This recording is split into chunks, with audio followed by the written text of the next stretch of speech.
many of the proclamations are on there? So, okay. I thought it'd been a bullet item already. Anybody want to read this? Want to? Yeah, Glenn's got the best voice. You do, man. I have a in and out voice today. Good evening, everyone. It is Tuesday, May 21st, 2024, and I'd like to welcome you to our regularly scheduled City Council meeting. I am going to call this meeting to order. We're going to stand for the Pledge of Allegiance, and then we're going to remain standing as Pastor Stephen Traxel from Grace Apostolic Church comes before us for our words of inspiration. I pledge allegiance to the flag of the United States of America and to the republic for which it stands, one nation, under God, indivisible, with liberty and justice for all. Pastor Traxel? Let's say a prayer. Lord, we're so thankful today for this day that you've given to us, this beautiful day that we can celebrate. Lord, we're so thankful for our city. Thank you for the blessings that you've placed upon us. I pray for future blessings to go forward. I pray as we meet tonight that you would touch the hearts and the minds of those that are part of our council members. I want to say thank you for giving them the will to want to see our city grow and improve. I pray a blessing upon each of them and their families for the service they do for us. Lord, they don't have to give their time, but they do, and I appreciate that. I pray for a spirit of unity to be in this room. I pray that your hand would be upon our city. I pray you touch every man and woman. I pray you touch our first responders. Bless them as they keep our cities safe. We pray that we can be a glowing city, a city that loves one another, shows brotherly love one to another, that other cities can look to. We thank you for your continued blessings and ask, Lord, that you would keep us in perfect peace as we follow after your will. Help us, give us your wisdom and your direction. We give you the praise for all this. In Jesus' name we pray. Amen. Thank you. I thought for sure you were going to say a shining city on a hill. Roll call, please, Michelle. Councilmember Anderson. Here. Councilmember Binkowski. Here. Mayor Milan. Here. Mayor Pro Tem Moffitt. Present. Councilmember Shepherd. Here. Thank you. Would someone like to make a motion to approve our agenda? Madam Mayor, I move to approve the agenda with the addition of a proclamation as 7A. Support. Thank you. Roll call, please. Councilmember Anderson. Yes. Councilmember Binkowski. Yes. Mayor Milan. Yes. Mayor Pro Tem Moffitt. Yes. Councilmember Shepherd. Yes. Thank you. We've approved our agenda and added one item as a proclamation. We will move to item number 6, which is public comments for items on the agenda. If you would like to speak to anything we have on our agenda this evening, we welcome you to the podium. We'll allow you 3 minutes, and we ask that you please state your name and your address. Good evening. Good evening. My name is Patrice Hill. My husband Tom and I live at 654 Lincoln Avenue. I don't typically get involved in city politics. I'm not really much of an activist, although I do vote regularly. I appreciate the job you all do for our great town of Clawson. The reason we're here tonight is to ask that you reject the proposal for the proposed Clawson Flats project at the site of our corner where the old PNC Bank was. We have been just about to every meeting in town. We've gone to the Planning Commission, the City Council, the Downtown Development Authority, the Traffic Safety Board, all regarding this PUD. So we feel fairly well educated on the topic. We've spoken to many of you about this, either personally or through email. And we have spoken to the Chief of Police about the traffic issues on Lincoln Avenue. We believe that in everyone's excitement to approve an exciting downtown new development, the parking access and the traffic issues were ignored. Certainly, we're happy to see that there's been progress to improve the aesthetics of that bank site as it's fallen into disrepair. In addition, the architectural drawings of the new apartment look very nice. However, the problem is with the driveway access. The proposed driveway to and from this multifamily dwelling is on Lincoln rather than Main Street. This means that the 60 residents who enter and exit daily will bring increased traffic onto a residential street which already has no stop signs, a school, and a playground. Why would anyone approve this project, which would increase traffic into a neighborhood of taxpayers? As it is, Lincoln is the only street in this area that runs straight through from Maine to Rochester, and it will be tempting for these new residents, as well as others who already do, use our street as a cut-through from Maine to Rochester, possibly on their way to the freeway to and from work. Is it possible to require that the builder block the side of the parking area that have the residents enter and exit onto Lincoln, and have them either enter and exit onto Main or onto Bowers, which are both part of the master plan of downtown, rather than on to Lincoln Avenue? The residents are concerned, and you on council represent us. We are asking you to please help us ensure that our neighborhood remains safe. Thank you. Thank you.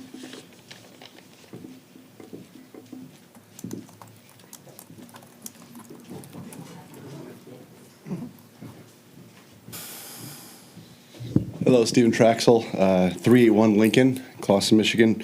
Built a house there in 2014. We've absolutely loved our city, being here, being part of the Clawson community. Appreciate my neighbor giving her concerns for our city. And I want to say that how much I appreciate the men and women that are sitting here in front of us making decisions for our city. I feel very safe with your thoughts. I think that what you decide comes with much thought and debate. And you want to see the best for our city. I don't think that you guys are mindless or don't think straight. I think everything you think of, you think thoroughly through it, and I appreciate that. Also, if the builders are here with this part of this plan as well, if the builders are in this room, I'm sure that they're going to have their signature on any building that happens here in Clawson, and I'm sure they're going to want to make the best result happen for our city, because as everyone knows, people talk, and so I'm sure they're going to want to do what's best for our city as well. One thing I do know, I own a business in Birmingham, and everyone that I talk to, when I tell them I live in Clawson, everyone just loves Clawson so much. They love the restaurants. By the way, I'd love to see a restaurant in that building. I'm just going to put it out there to walk to and feel like a little bit like a small Chicago. But they love Clawson. And so I always want to see something, especially at the end of my street, that's going to continue to make Clawson shine in a great way. And so I appreciate each and every one of you. I know these decisions aren't easy, but I know that you guys will do the best for our city. Thank you. Thank you.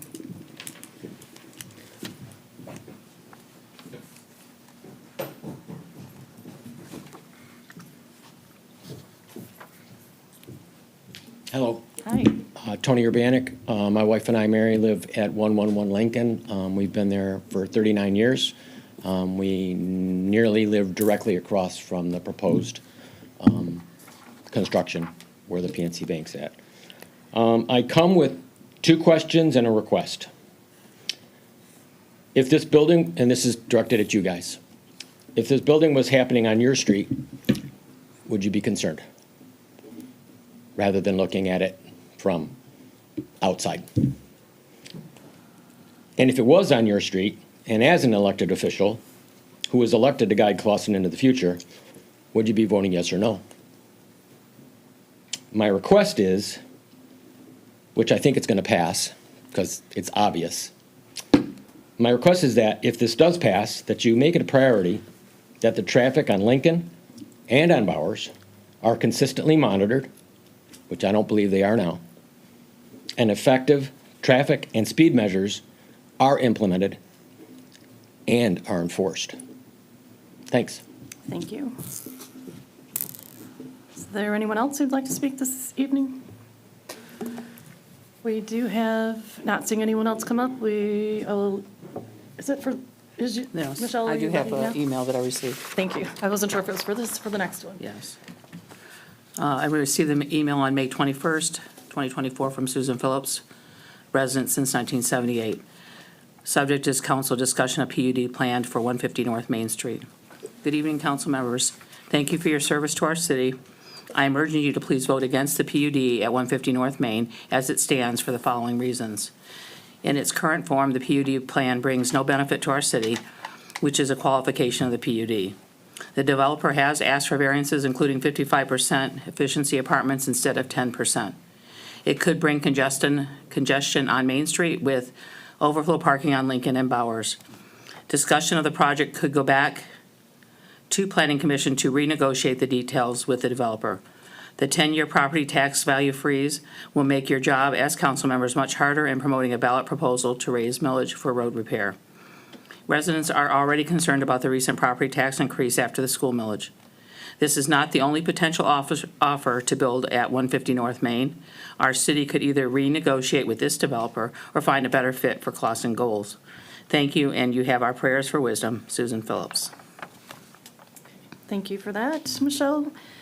Again, one more call for public comments if you would like. Okay, no more public comment. We thank you for those who spoke. We appreciate you. We'll move on to item number 7. We've added a proclamation this evening regarding Mental Health Awareness Month, and Councilmember Shepherd is going to present that. Thank you, Madam Mayor. Thank you. Whereas mental health includes our emotional, psychological, and social well-being, it affects how we think, feel, and act. It also affects how we handle stress, relate to others, and make choices. And whereas mental health is important for our individual well-being and vitality, as well as that of our families, communities, and businesses. And whereas Mental Health America's MHA 2023 State of Mental Health in America survey ranks Michigan as 25th in the nation for prevalence of mental illness and 20th in the nation for access to care. And whereas May 1st through May 31st, 2024 is recognized as Mental Health Awareness Month, MHA's 2024 theme is Where to Start Mental Health in a Changing World, which highlights getting back to the basics, including self-care, coping skills, advocating for mental health, and knowing when to seek additional help. And whereas Oakland Community Health Network joins our national partners in promoting this year's Where to Start campaign, and whereas mental health management ensures that individuals can focus on their abilities to live, work, learn, and fully participate and contribute to our society while promoting diversity, inclusion, and acceptance. And whereas improved systems of care for vulnerable populations, access to non-emergent and crisis services, advanced integrated physical and behavioral health care, along with provider relations, help to fortify services coordinated by OCHN. And whereas Oakland Community Health Network, OCHN, and its service provider agencies are committed to inspiring hope, empowering people, and strengthening communities.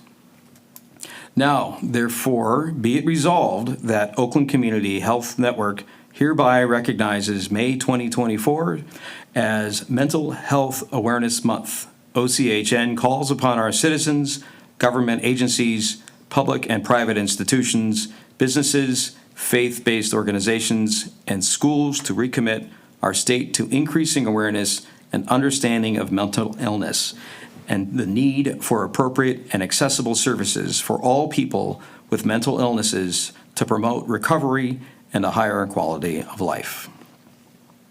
Thank you very much for taking that on. Appreciate that. We'll move on to the next item, which is consideration of approving the following consent agenda. We have item A, which is minutes of the regular city council meeting held on Tuesday, May 7th, 2024, as presented, and item B, which is a list of the bills in the amount of $766,880.85. So moved. Support. Thank you. Roll call, Michelle? Councilmember Binkowski? Yes. Mayor Milan? Yes. Mayor Pro Tem Moffett? Yes. Councilmember Shepherd? Yes. Councilmember Anderson? Yes. Thank you. We have approved our consent agenda, and we'll move on to our next item, which is number 9. We're going to move on to new business. Item 9A is consideration of a second reading of an ordinance to amend Chapter 2, Administration, Article 7, Boards, Commissions, and Authorities, Division 3, Fire Department Pension Board of Trustees of the Clausen Code of Ordinances. Would someone like to make a motion? I move the second reading of ordinance number 781 to amend Chapter 2 of the Clausen Code Administration by making modifications to Article 7 entitled Boards, Commissions, and Authorities, Division 3 Fire Department Pension Board of Trustees, Section 2-36 Sub A of the Clausen Code by deleting such sections and replacing the same as provided herein be approved. Support. Mr. Raker? Thank you, Madam Mayor. Our Clausen Fire Department is a group of dedicated citizen volunteers. They can earn a retirement benefit calculated by years of service times a monetary multiplier. They become vested in their pension system after 10 years of service and can begin to collect at age 50 with 25 years of service or at age 55 for years of service less than 25. The current multiplier established in 2004 is $45. For the last 18 months, the city administration has worked with the fire department leadership and the pension board to increase this multiplier. Attached is the estimated cost impact of implementing a new multiplier provided by Foster & Foster actuaries and consultants. Based on this study and in collaboration with our firefighters, the administration recommends an amendment to the current ordinance to increase the pension multiplier to $85. This increase will create an estimated additional first-year contribution of approximately $107,000 from the city to their fire pension system. This was brought up during the budget discussion on February 13th, and this is already in the fiscal year 24-25 approved budget. Great. Does anyone have any questions or concerns? Roll call, please. Michelle? Mayor Milan, Yes. Mayor Pro Tem Moffett, Yes. Councilmember Shepherd, Yes. Councilmember Anderson, Yes. Councilmember Binkowski. Yes. Thank you. We have just approved that ordinance change for our fire department pension board, and we will move on to the next item on our agenda, which is item 9B. Item 9B is consideration of the first reading of an ordinance to amend the City of Clausen Code of Ordinances, Chapter 34, Article 10, zoning ordinance, Section 34-5.14, to revise screen height standards. So moved. Support. Thank you. Mr. Raker, or Nick, or whomever. So Mr. Stepnitz will take care of this one. Thank you, Mayor. So during the May 14th, 2024 Planning Commission meeting, the commission held a public hearing on a proposed ordinance to amend the obscuring wall height requirement between all non-single-family uses and single-family uses. The zoning ordinance amendment was approved by the Planning Commission during that meeting as well. The proposed amendment is to raise the height requirement from 4.5 feet to 6 feet along the property line between single-family zoning districts and off-street parking areas. In the provided zoning ordinance amendment in the packet, the 5th and 8th rows are the only height requirements changing. Does anyone have any questions? Roll call, please, Michelle. Mayor Pro Tem Moffett, Yes. Councilmember Shepherd, Yes. Councilmember Anderson, Yes. Councilmember Binkowski, Yes. Mayor Milan. Yes. Thank you. We've just approved the first reading of this amendment to change the screen height standards, and we will have the second reading probably on our next meeting, during our next meeting, Correct. give or take.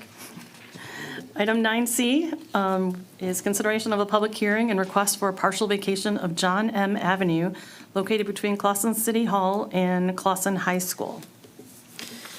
Madam Mayor, I move that the partial vacation request of John M. Avenue, described as Lot 39 measuring 60 feet by 91.63 feet, and the westerly portion of Lot 40 measuring 60 feet by 72.37 feet be approved as presented.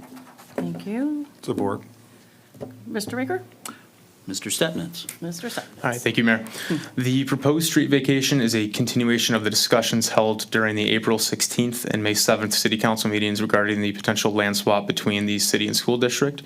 In order to properly execute the land swap, the area identified on John M. Ave, described as Lot 39, measuring 60 feet by 91.63 feet, and the westerly portion of Lot 40, measuring 60 feet by 72.37 feet, would need to be vacated.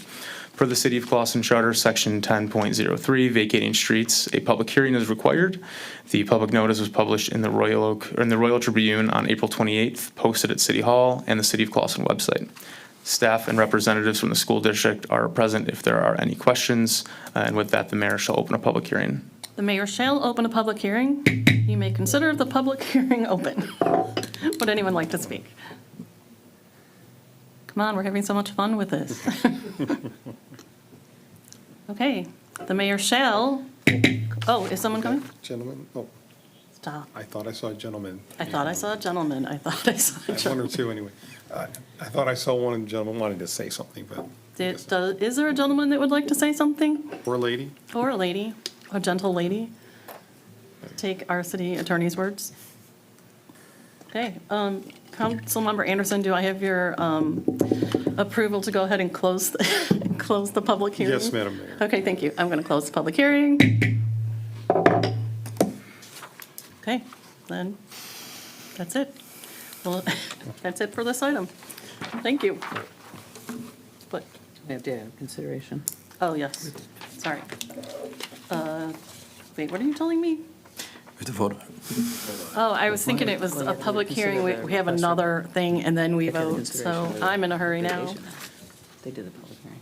We did public hearing, but now they vote. Yeah. So, yes, ma'am, vote. Okay, let's vote.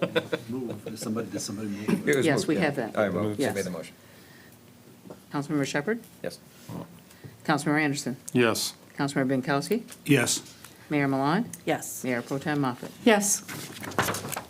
Okay, we have made that move. We've moved that the partial vacation for the request of John M. is approved, as presented. Thank you. Item 9D is consideration of the land swap agreement for an exchange of parcels of real property between the Clawson Public Schools and the City of Clawson.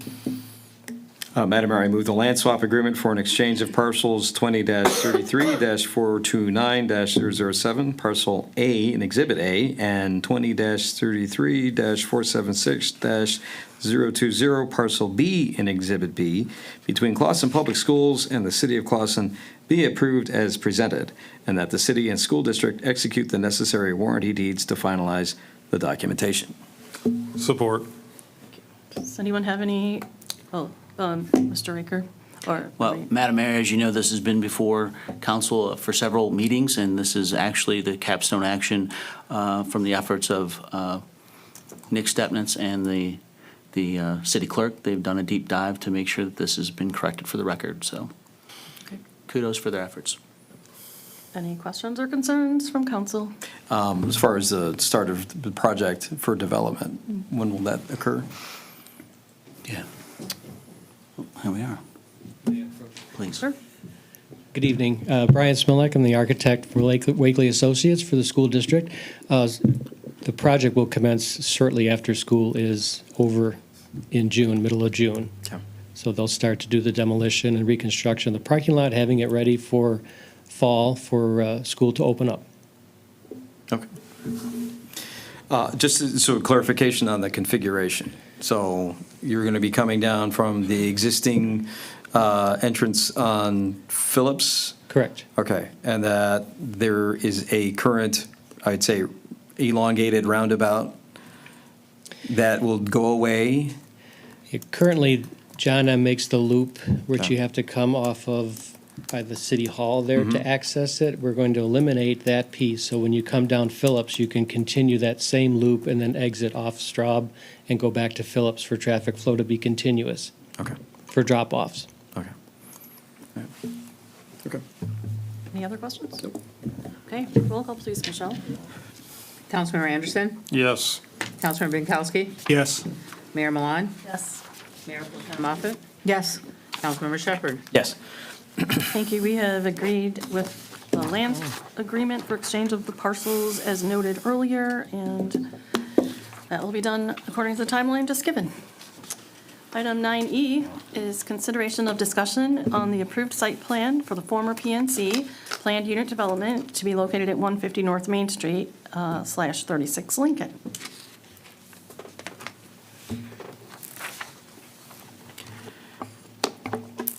I move to host discussion and hear a presentation from the city planner and developer regarding the planning commission approved site plan for a planned unit development at 150 North Main Street /36 Lincoln. Support. Thank you. During the March 26, 2024 Planning Commission meeting, the Planning Commission approved the proposed site plan for the planned unit development, PUD, at 150 North Main Street and 36 Lincoln with a recommendation to City Council for approval. This occurred after an initial presentation on December 12, 2023 to determine the eligibility of the proposed PUD, and a public hearing on the PUD was held on February 13th, 2024. The next step in the PUD process is to present the proposed planned unit development and supplemental documents to City Council. At this time, in consultation with city staff and the PUD applicant, we determined that a presentation from the city planner and applicant would allow the City Council to review the application and discuss their proposal. Joe Tangari from Giffords Webster is present to provide a presentation on the PUD, along with a presentation from the developer. Thank you.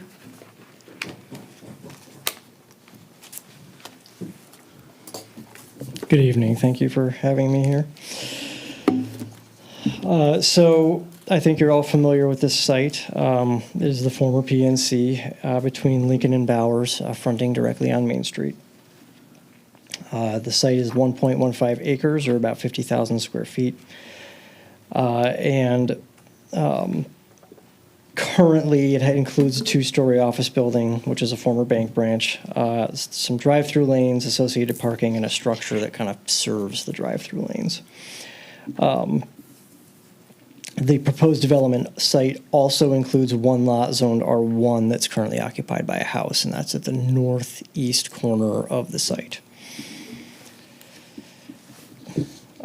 You'll note that the planning review letter assesses the proposal in light of both the standards of the RM2 district and the CC district. In many respects, the regulations of the two districts don't align.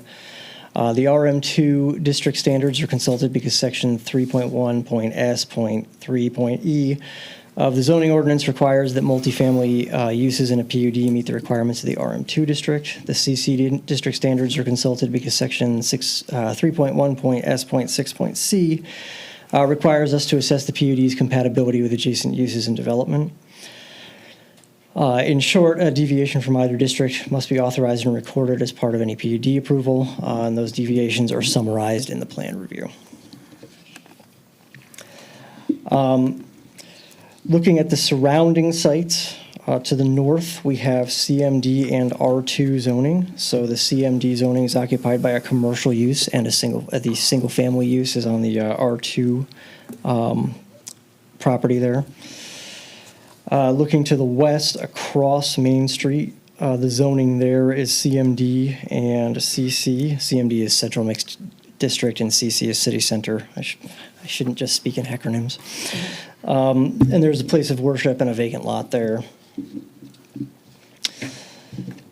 Looking south, that is zoned City Center. It's commercial use. Part of that includes the public parking lot for downtown. And then to the east, we have a mix of core residential and R2 zoning. Single-family homes occupy both of those sites. The planned unit development proceeds in stages, begins with a pre-application conference. There's conceptual review and qualification, public hearing, a planning commission recommendation. City council action is the stage that we're at now. And then final development of a development agreement, and that ultimately gets signed by council, and the applicant is the last step. So that would occur after you take action on this. I believe they've drafted a development agreement for your review, but that's of course not final until you say it's final. Permitted uses in a PUD. So planned unit developments may permit business, service, office, and commercial uses, and may permit them in tandem with single or multifamily uses. So the proposal is for a multifamily development with 1 3-story building and 60 total units, 76 on-site and 8 on-street parking spaces, 10 bicycle spaces, a dumpster enclosure and screen wall along the eastern property line are also part of the proposal. Building includes a common lobby area. It also includes a shared workspace and a gym down along the frontage on the first floor.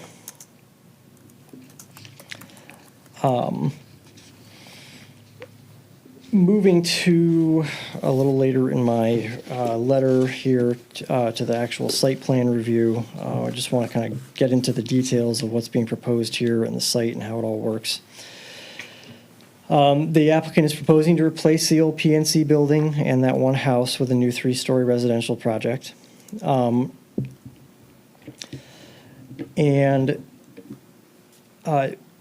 One of the things that we always look at when we look at multifamily development is the density that's being proposed. So density is based on the number of rooms provided in a multifamily project. The unit room count is determined based on a schedule that's found in our ordinance. So an efficiency unit equals 1 room, 1-bedroom unit equals 2 rooms, a 2-bedroom unit equals 2 rooms, a 3-bedroom unit equals 4 rooms, and a 4-bedroom unit equals 5 rooms under that schedule. Based on that schedule, density that's being provided here is a total of 88 rooms. And that is compliant with the density that's permitted in the RM2 district, which would be 100 rooms on a site this size. When we get into the dimensional requirements table on page 4 of the review letter, you start to see some type that's in green there and bold, and those are where the development deviates from the requirements of the ordinance. So when we look at the requirement in the RM2 district, that's where most of these deviations occur. For unit composition, there's a maximum of 10% efficiencies in the RM2, and they're at 55% on that. And then lot coverage, there's a maximum of 20% in the RM2, and they're at 35.7%. The CC district has no requirement for either of those, but we have to apply the RM2 district standards per the ordinance. Maximum building height, there's actually not a limit in the RM2 district. The limit in the city center district is 43 feet and 3 stories if the 3rd floor is set back 10 feet, which they've done on their plan. Minimum ground floor height is also a requirement that we have in the city center district, 15 feet. That's not a requirement that's found in the RM2 district. They're at 11 feet, and that's partly because they're not proposing a commercial liner use, which would typically be required in the city center district. The extra height that's required there is kind of anticipating that there will be a commercial use on the ground floor. Setbacks, front, south side and north side. In the RM2 district, you usually have a 50-foot requirement, and they're more in line with the city center standards there at 2 feet, 4 inches on the sides, and or the south side, the front, and the north side setback is 2 feet 11 inches. So it's basically a little landscaping strip between the sidewalk and the building. And then as far as the rear setback to the residential, 55 feet is required. There's a calculated setback that gets us to 55, and they're at 69 feet 10 inches. We're looking at minimum unit sizes. We require efficiency units to be a minimum of 375 square feet. They're at 503 for their smallest unit. 1-bedroom units are required to be 500 square feet. They're at 643, sorry. And then 2-bedroom units, 700 square feet is required, and they're at 996 square feet for those.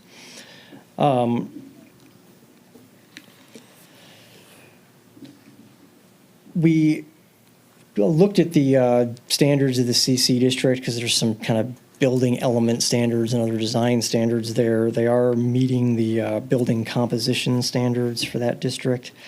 So when we think about context, the amount of windows and things like that, they're compliant with all that as far as the CC district is concerned. Residential in the CC district is required to meet the parking standards of section 5.1.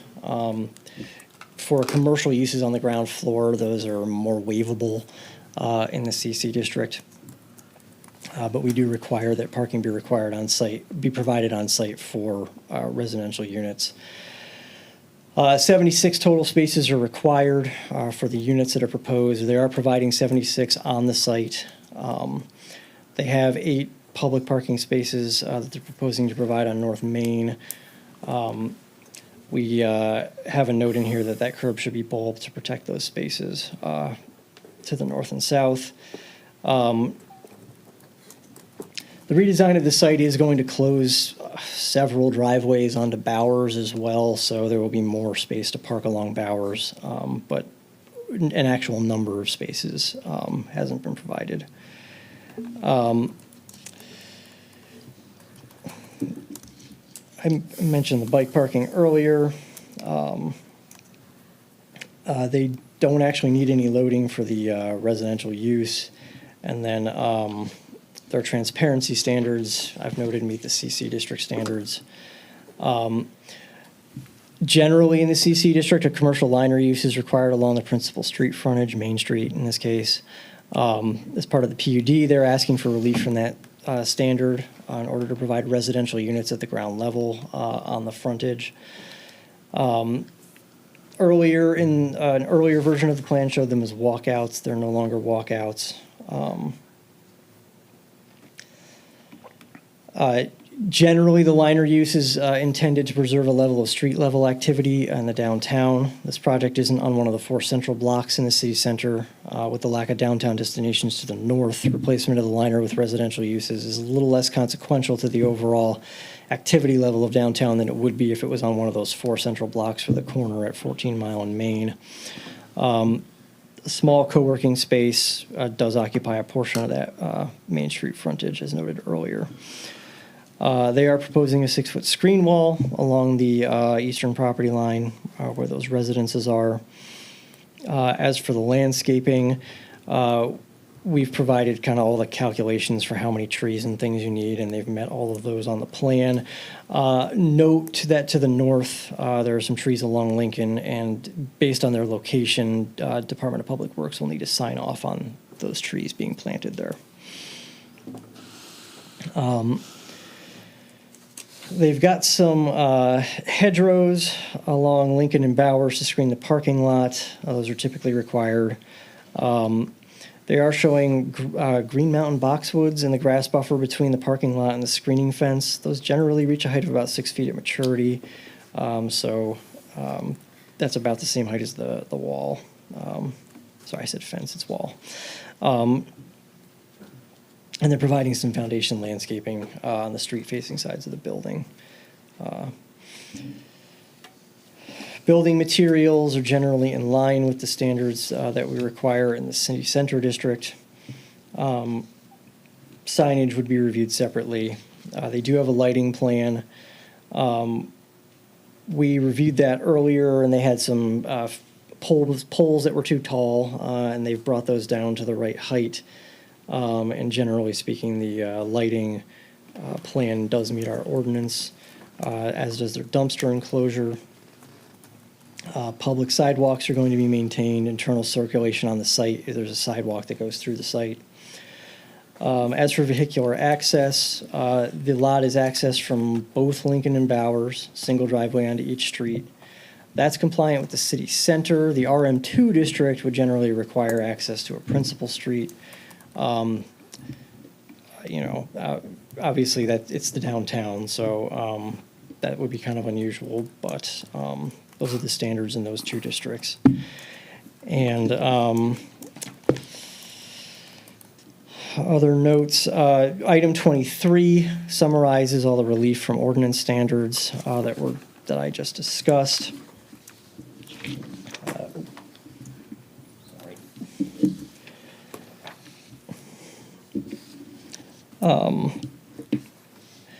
Just a couple other little notes, particularly about the unit mix. The need for a deviation from the 10% cap on efficiency units stems from the need to apply RM2 district standards in the location. Just for a little bit of context, when the CC district standards were adopted, the PC made the decision to allow the unit mix to be market-driven in the downtown, leaving in place the 10% efficiency cap in the RM1 and RM2 districts. Basically, the idea being that downtown needed living units near the commercial spaces to enhance the long-term stability of downtown. Market for living in downtown is a little more oriented toward young single people and older people who are on their own or moving out of their homes to downsize. in the RM1 district, the idea was to provide more units with bedrooms in the hope that you'd get more families. RM2 is our senior tower. That, of course, may not necessarily change any individual council members', concerns about the specific proposal, but that does give a little bit of context for why the city center district had that different standard for the unit mix and the density back when it was established. If you have any questions for me, I am happy to address them. Any questions?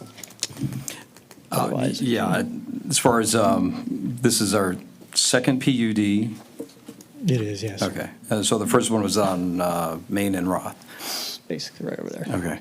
What was the zoning ordinance that was applied for the PUD in that location? Did they use two or did they use one?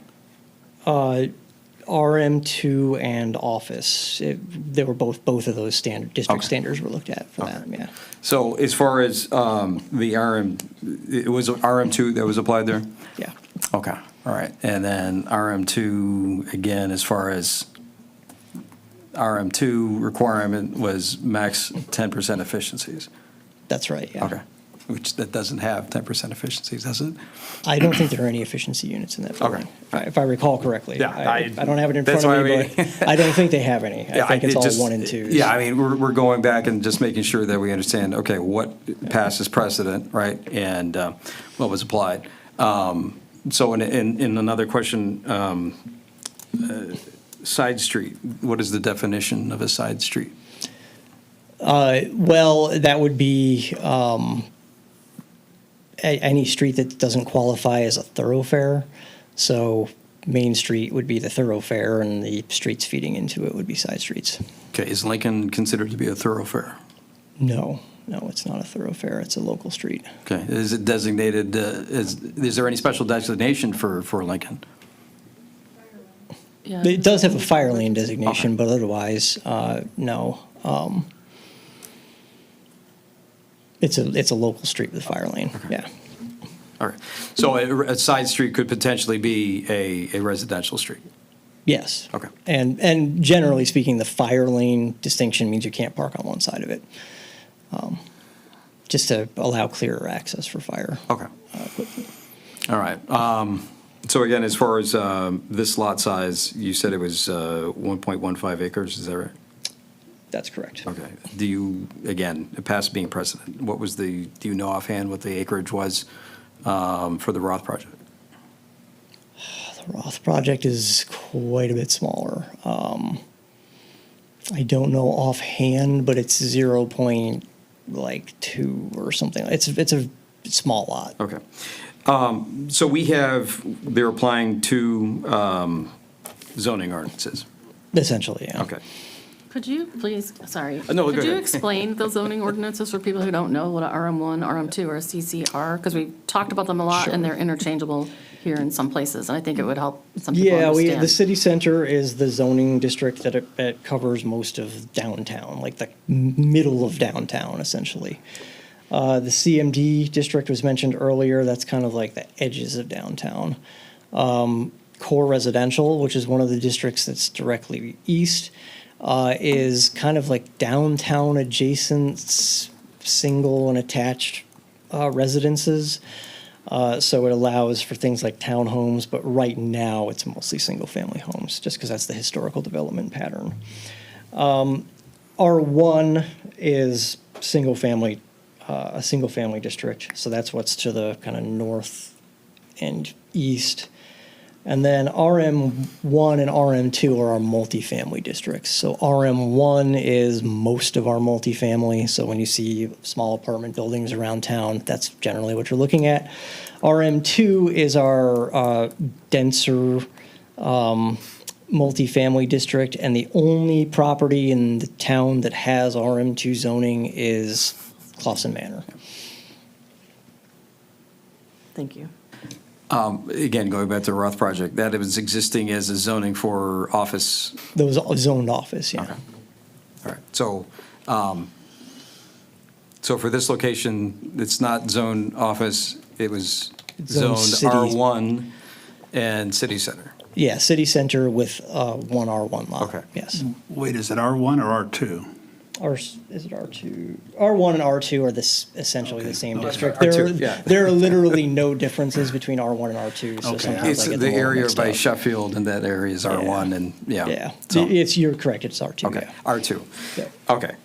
So, so the house that exists there is in R2, and then the PNC Bank is located in City Center. Exactly. Okay, all right. Okay, so again, we're applying RM2 and the city center in order to achieve what they're looking for this site. Okay.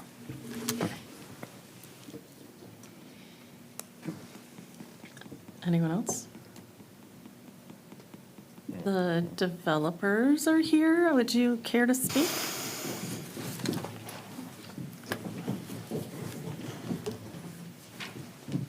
Nice to see you guys again. I'm Mayor Michael Khalil, 150 North Main, 36 Lincoln.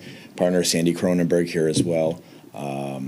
One thing I wanted to say first is I know I was in the DDA meeting presenting the project as well. I said this project had been vacant for 5 years. It's more like 2 or 3 years at the PNC Bank, but nonetheless, we look to develop this project and give the city the best project we can give that we believe and the city believes that will be sustainable for the longevity of Clawson. Again, we have spent the last 6 months, give or take, working with Planning Commission to put together a plan, and as you guys have just discussed, the RM2 and the CC kind of conflict in different areas. You know, RM2 says it has to be off a thoroughfare. CC says it has to be off a side street, right? So we've been working through both those zonings to come with what we believe is the best project we can. We're here today to hear your ideas, your thoughts, your opinions to how we can make this project even better for Clawson. And we're here to, as an open book to explain our project, let you guys ask questions, and work with you guys to get this across the finish line.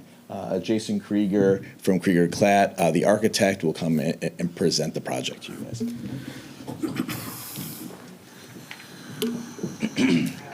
Good evening, Jason Krieger with Krieger Klatt Architects. We're 400 East Lincoln in Royal Oak. I'm going to walk everybody through the architectural portion of this presentation, then Eric Toomey will follow up with some additional information. So I think everybody knows where the site is. We can go to the architectural site plan. So it's a 3-story building, all residential. It does have about 4,000 square feet of amenities, which could be gym, co-working, lounge, mail, package rooms, things of that nature. We're still finalizing the program on that. But the location of that is depicted right there in the yellow on that floor plan / site plan. So it's at the hard corner. One thing I want to point out is that the building is an L shape. What's nice is that we're hiding the parking behind the building so that as you're going down the street, it's more of a pedestrian experience versus seeing a parking lot. We held the building as close as we could on Main Street in order to stay away from the single-family residence to the east. And as mentioned, you drive in off of Bowers and Lincoln on the right side of the screen and the left, and cars could move through, dump trucks could go through. The trash is located right there in the middle, those 2 black boxes. I don't know if you can point with this thing. Yeah.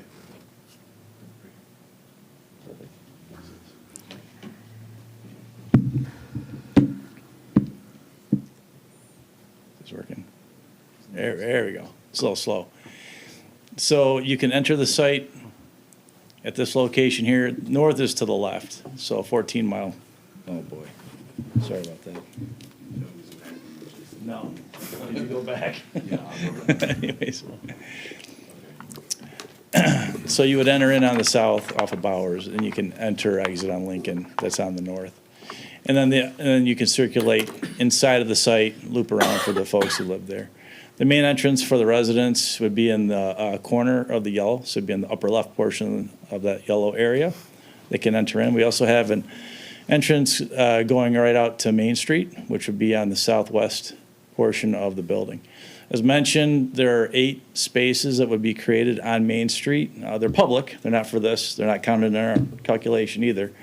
But they are additional spaces that could be used for the city. And then you could get maybe 5 or 6 spaces along Bowers, but that would, again, it's public, it's not being used for this project. We did have numerous back and forths with the planning commission and city staff, so the landscape items, improve with more trees and bushes along the way, which is, I think, a benefit for the city. As mentioned, we did have doors walking out from the building out to Main Street, and it was recommended that we eliminate them from a safety standpoint, and also just having a door right on Main Street. So all along the way, we've been making modifications and trying to comply as best we can with any kind of recommendations. So next slide. So the next couple slides are the floor plans. Basically, it's a double-loaded corridor. We have a mix of 1s, 2s, and studios. The orange in this one represents the common areas. Next slide, please. This is floor 2, so you can get the idea that it stacks all the way up with residential. Go to the next floor. So this is floor 3. This steps back 10 feet from the property line in order to step the building back from a massing standpoint.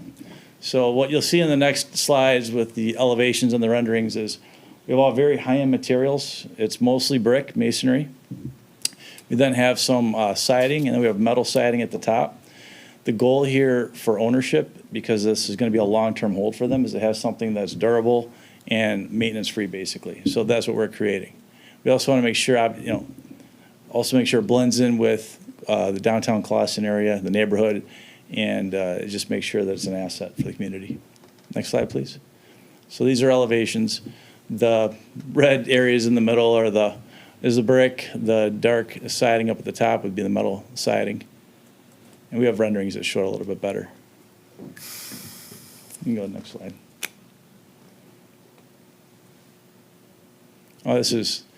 So this picture right here is showing this proposed project, which is on the left, in comparison with the rest of the downtown. You can see the Clawsonian is over on the right, and then 14 in Rochester is right there in the middle of the screen, basically.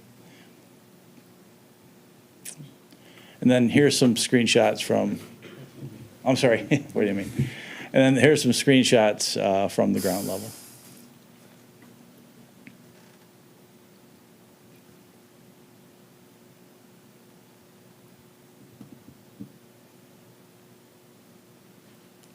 So the next couple of slides, we're showing you what typical finishes would be for a project like this. This is market rate, which means it's going to be high-end. For the common areas, those are always elevated finishes. You could just basically picture a nice high-end hotel is what you're going to have in there. So you're going to have stones, woods, expensive tiles. The gym's going to be really, cool and hip. And that's what you would expect for the common areas in a project like this. Next slide. Then these are typical units. The units will have LVT, which is luxury vinyl tile on the floors, quartz countertops, tall cabinets, underlit cabinets, a lot of glass. So what you're really shooting for here is a good high-end tenant. Next slide, please. This on the left, that's a typical studio floor plan that we popped in here just for reference. What you can see is on the bottom portion of that's the door that you would walk in to the unit from the hallway. You'd have your kitchen, your living / sleeping areas towards the glass, and then you'd have a bathroom in the middle. And then to the right are some typical images of other projects that we have of similar project types. I want to hand this over to Eric. Hi, everybody. Hi. I'm going to kind of go in and out because there's a lot of words. There's going to be a lot of numbers that are going to be presented for just a second. So just work with me as I kind of go into the presentation, then zoom in through it, okay, if that's okay with you guys. Also, as I said, there's going to be a lot of numbers being presented here, and so I'm a bit of a number nerd, and Jason gets to talk about the sexy architecture of the project. But I think what we wanted to start out with here is really talking about the summary of the public benefits, at least in our mind. Obviously, the PUD requires the public benefits, and we've gone through this process and have indicated what we think the benefits are to Planning Commission, and wanted to reiterate that to you guys. So the first one is housing demand. I think we all know, whether it's in Clawson, the county, the state, the country, we are in a bit of a housing crunch. We don't have enough of it, and it's driven, the existing supply really quite high. Everybody's faced with it. We read about it. We see it. We think this is, in a small way, an opportunity to increase that supply and promote really a high-quality product type for Clausen. You saw with the material composition, you see with the proposed interior finishes, this is going to be a beautiful building. In addition to that, we're setting aside, the term that people use these days is attainable housing. So we're setting aside 28% of the 60 units at 80% of the area median income for Oakland County. So HUD publishes this every year, the Federal Department of Housing, and says, what are those rents? For Oakland County specifically, for a one-bedroom unit, the income for that individual would be about $54,000. Excuse me, for a one-bedroom, it would be $62,000, and for a studio, it would be $54,000. So we'd set it aside for that period of time to ensure that that unit is available to someone that makes that income. In addition to that, we think that infrastructure improvements, environmental quality, we're going to upgrade the stormwater management system on the site. Second is public on-street parking. At the cost of the developer, we will improve those 8 spaces. In addition to that, there's sustainability. We're going to provide 10 bike parking spaces and EV charging stations, and have conduit into the public realm so that when you guys, as the city, decides to build the EV charging stations on those 8 spaces, there will be existing conduit in place. Again, trying to lower the cost. Could you repeat that? Yep, so we would build the conduit. No, before that, this benefit that you're talking about. Yeah. What is that? Repeat the That benefit. we think that there's a benefit associated with infrastructure improvements, broadly speaking, for the city of Clausen, and not just for the site itself. Or, of course, around the site, but there's broader public benefits on the site. Again, repeat what they are, if you could, please. So stormwater management, upgrading the stormwater management system. Okay. Public on-street parking of 8 new spaces that Jason also mentioned. And thirdly, which is really part A, sustainability, and part A is the 10 bike parking spaces, and part B, which is on-site EV charging stations, as well as conduit to be built underground as we're improving the sidewalk and improving those 8 spaces so that we're future-proofing when the city wants to build EV charging stations in this area. Where is the EV charging? I'm sorry. We haven't made a full determination as to where that would be, and I think that's a discussion, at least in the public realm, where that would be with city council. And who is available to use the electric vehicle charging station? I think we're open to making it both private and public on site, and so that would be something that's a discussion that we would have with you through that development agreement. Okay, and these 8 parking spaces are where? They are along Main Street. Okay. And just to be clear, there would be conduit along Main Street for future-proof it if the city were to put in EV charging Exactly, stations. but you don't have to pay for that conduit. That would already be there, and it's our cost to build those 8 public spaces as well as if it required new concrete for the sidewalk. But we don't know where those EV charging stations are going to be. It has not been fully designed quite yet, which will be fully designed as part of the engineering plans, if approved. Do the 8 parking spaces, will that take place without adjusting our lanes? Is that something is that on your existing space, or is that with us changing our road configurations? So right now, when you're going north on Main Street, it opens up from 1 lane to 2 lanes right at Bowers. And so this would continue the 1 lane until Lincoln. And so the 8 on-street parking spaces would be between Bowers and Lincoln and remove the 2nd lane that opens up. Has anyone traveled that route during peak hours to know that all of that backs up? Is that a consideration? Well, going north, it does open up to 2 lanes, and so we're trying to extend the downtown and add more parking in the area. So the city's doing that? The city's putting in the 8 parking spaces? So that is potentially a long-term plan for the city, and the developers are asking to accept that as a public benefit. That they would fund the cost. It's the cost of the project, not to you. Assuming that's something that was wanted by city council, as it was expressed to us that was wanted by the city, even though, Ms. Moffitt, you just maybe said. No, I said thank you for fixing the air because I was melting. you Just got up were and fixed it. No, I was like, Or you can't see the screen? No, she fixed the air, I think. Oh, okay, I you're was warm. Okay, sorry. turning into a puddle of mush. Yeah, I hear you. But my like middle of my arms are sweaty too. I'm with Northbound Main Street is one lane between 14 and Bowers, and so they're just, it's still going to be one lane for another block then, But is what they're that's, saying. That was a discussion we had with the city, that was the city plan to turn that. Across the street has already done that. They already have the parking on that side, so it was copying that at our expense by the request of the city. If city council says we don't want to do a road diet there, then we don't have to, but that was the request. I would just, in the event that you don't want to, we don't have to do that. We think it was a good sort of urban design principle to facilitate a more sort of a downtown feel. If that's something that is not desired by council, we're open to eliminating that, but we would still keep the infrastructure improvements of environmental quality and sustainability as one of the public benefits. well, so tell me how you get credit for, just explain to me, I'm not saying you don't get credit. How do you get credit for the on-street parking? Like, what part are you taking care of? Are you paying for the curb cuts and the paving? Yes. Everything. And Yes. we can have a private company do that? That's not, and I'm asking, is that something we can do? We can have someone? There's nothing that's prohibiting that. Okay, and then I have issue with saying that you're providing 8 parking spaces because it's public parking and it can't be designated. We can't designate those spots for that location.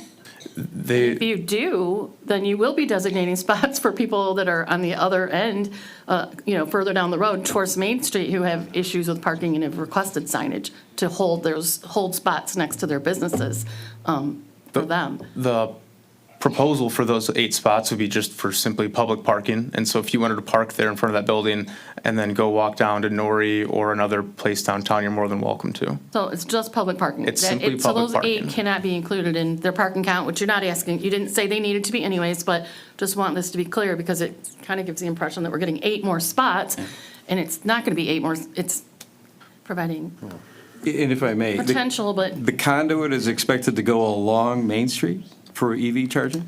Believe the conduit would be asking to have at least conduit for 1 or 2 EV charging stations to go, to take place in one of those 8 spots. For public parking? Correct. And not on their site specifically? But they are providing EV charging on their site specifically as They well. are? Yes. Where is that? We have not decided exactly where it will be, but we are committing to it, and if this did get approved, we're committing to doing that through the development agreement, and we would be willing to commit that it could be used for public purpose, not just for the residences. So, in our mind, I know we're here sort of debating this, and really was hoping that we could like go through the presentation. Sure, I just needed clarification. Okay, That's all. okay, great. Okay. So in our minds, whether we agree or disagree or what have you, we do believe this is one of the public benefits. And so if I may, to kind of go through a couple of the other ones and then kind of talk about, the demographic and the market-driven approach we're taking to this development, that would be great. And then we can debate, what you guys want to see and how to collaborate on seeing, more of your desires onto this site. I would appreciate if anyone has a question that they're allowed to ask it as you go Go because right it's ahead. relevant at that Okay, time. that's fine. If that's okay? Yeah, that's Because totally otherwise cool. things are going to get missed and then it'll be more efficient. Totally fine. And it might not happen at all, so you might. Okay, all right. Well, I just, we could, I'll stay here till 3 o'clock in the morning if you We guys won't. want. Okay, all right. So, the other one that in no particular order is the site today in our minds is blighted. It's an obsolete building that's vacant, it's abandoned, and likely when it's obsolete will never be used as a bank building again. And so what we're trying to accomplish is eliminate the vacancy, eliminate the blight, extend the downtown, and create a really great place as an extension of your downtown. Fourthly is the interim use for public safety. We would provide this building to the county and the city to do training for police and fire prior to demolition of the building, prior to the redevelopment of the site. And thirdly, fifthly, I guess, the one that we'll talk about in a little bit more detail, is you bring more rooftops to an area, you bring more incomes to an area, that allows for greater purchasing power in the downtown. And by providing greater purchasing power downtown, you're providing more support for the small business community and making it a great area for small business. And so we're going to talk about that in just a second here. But if there are any questions associated with those public benefits, Yeah, the fourth, you said you're saving us from blight, and the other one was that we can use that empty building for training. yeah. I assume that'd be like a short-term use before it's demolished. That's exactly right. Probably not yes. encouraged after. Part of your lease agreement, you need to Yeah. let the fire play in your apartment. All right. There's a lot of numbers here, so let me zoom in. Let me exit this, and let me just zoom in just a tad bit, okay? So we have a sort of a premonition that the amount of studios, as it relates to 55% of the studios as unit composition in here, is versus the RM2 being 10%, might be something that we should discuss. And so I think what we wanted to do in vein of a market-driven approach is look at other projects. That in particular Krieger Klatt, as while our architect is doing third-party development for other developers in our area. So what we did is on this chart here, you can see 150 North Main Clawson. You can see Vester Flats in Ferndale, the flats at Iron Ridge in Ferndale, Third and Selden of Pros Development Detroit, the Eddystone by the LCA in Detroit, the Edge in Ferndale, and 9 West. Some of these projects have been built, some of them are being proposed, and some of them have various sort of timing of when they've decided to make the moves that they made. But I think what we wanted to point out to you, and it's hard to see here because of this, maybe it's my eyes or it's the screen, is ultimately, on average, of these subject properties, they had about 78 total units. That's right here, okay? Of which the average site size was 1.6 acres, okay? If now you look at density per acre in the way that Joe calculates that versus how we calculate that, wasn't on a bedroom basis, but unit to acre, okay? That's 148 units per acre across this subject set. What I want to point out is if I remove the Eddystone from this, it's 60 units per acre, and we are currently showing at 150 North Main 52 units per acre. So Okay. could you repeat that? You said their average was 78 units Of this subject set was per 78 units. 1.6 acres? For 1.6 acres. Okay. No, 70. The average site size was 1.6 acres. The density calculation, on average, was 148 units per acre. If I remove the Eddystone deal, Okay, before you go forward, we just talked about an average of 78 versus 1.6. Then you go to density, you're talking room density or I'm unit? talking unit density. Okay, so how do we go 78 over 1.6 to the second ratio you gave? Yeah, so that's an acreage calculation, 1.6 acres, okay? We have 78 units there, okay, on average across all of these types. When you take into account how many units per acre, in particular, the Eddystone building was 92 units on 0.15 acres. So it skews it. So what I'm saying is I'm backing that out. Sounds like your each input varies quite a bit. No, I'm suggesting that actually, if I remove the Eddystone as a comparison here, taking the total units divided by the acreage, and I remove that, it's 60 units per acre on every other development, okay, that we are looking at. As a comparison to our project that we're currently talking about, we currently show 52 units per acre.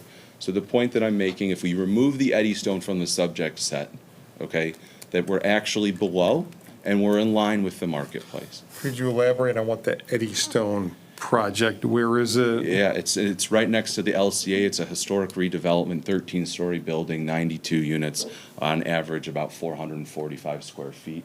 Majority are studio units in the building. And it's sitting on how big a lot? 0.15 acres. Well, but That's extremely dense. So that's why I'm backing it out, and I'm saying, let's Okay. take that out of the equation.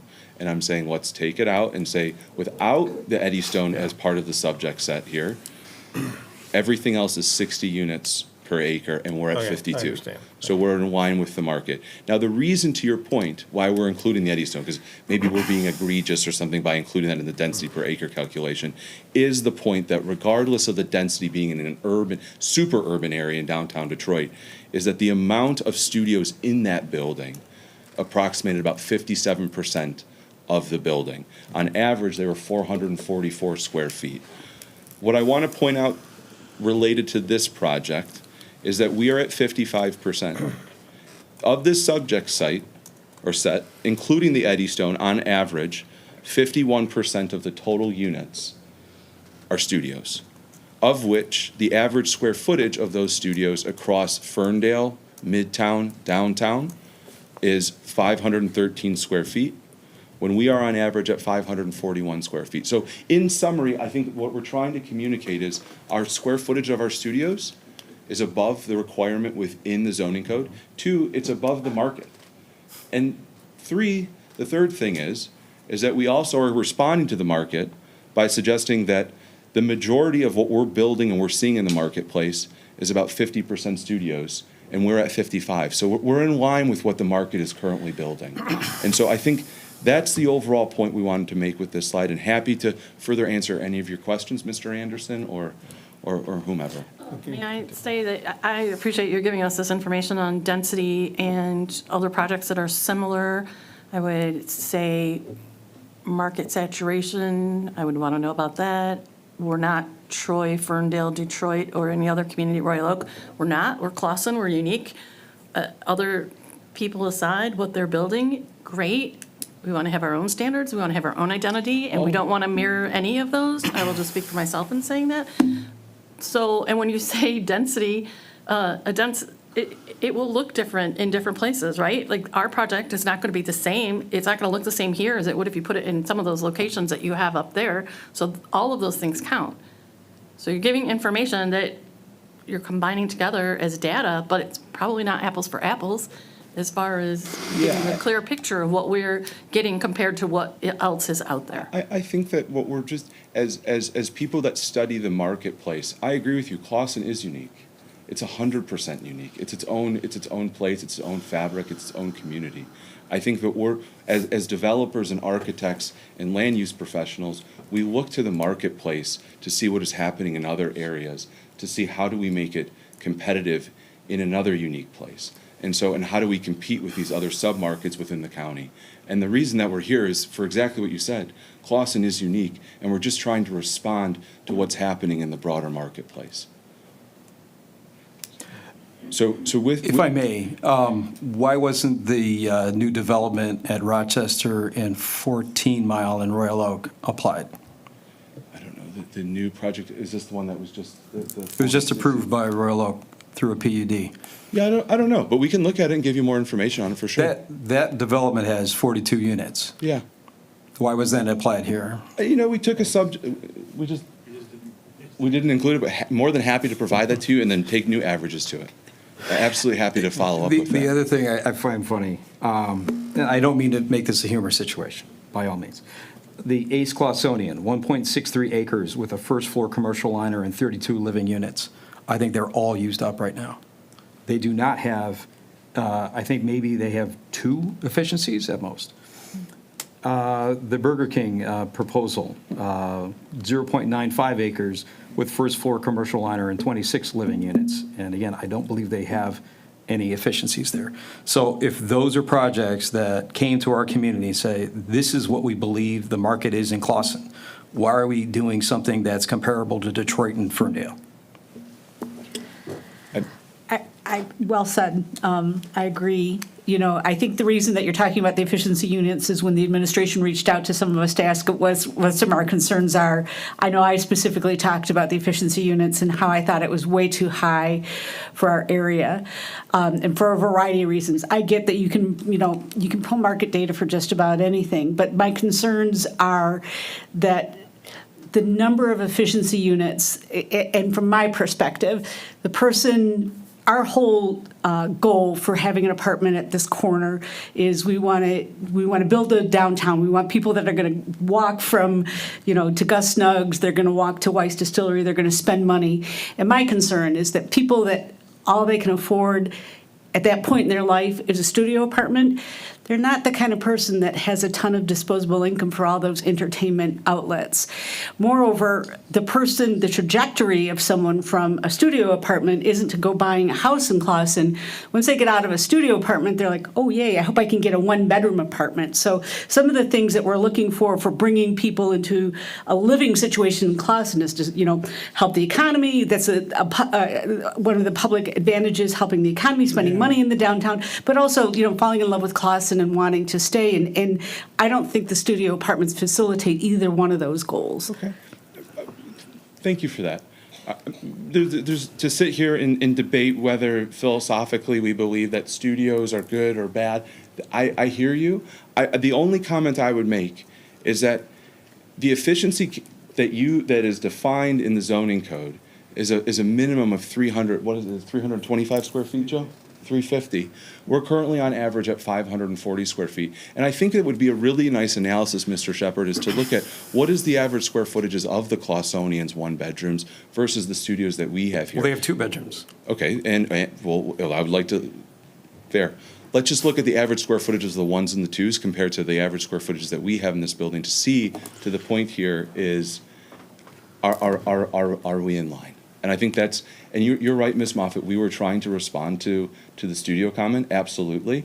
And if you want us to pull additional data on additional subject sets, Mr. Shepherd, we're happy to do that and add this in here. It wasn't meant to skew something. It was meant to show projects that were been done by Krieger-Clad Architects as a third party to sort of validate the work that he's doing. And if we want to show the Clawsonian, we want to show the Royal Oak deal, happy to put that in here and give you a more robust picture of what that looks like. I think the point is that data is very nice, but it doesn't necessarily apply to our community. And I think that was the point the mayor was making. And I even would venture to guess that that's a point that Mr. Shepherd is making, that we get that those other communities did these things, but at the end of the day, you're asking for a PUD. You're saying that this is such a great advantage to the community that you want us to, to negate the ordinances that are in place. You want us to say you get a pass on those, and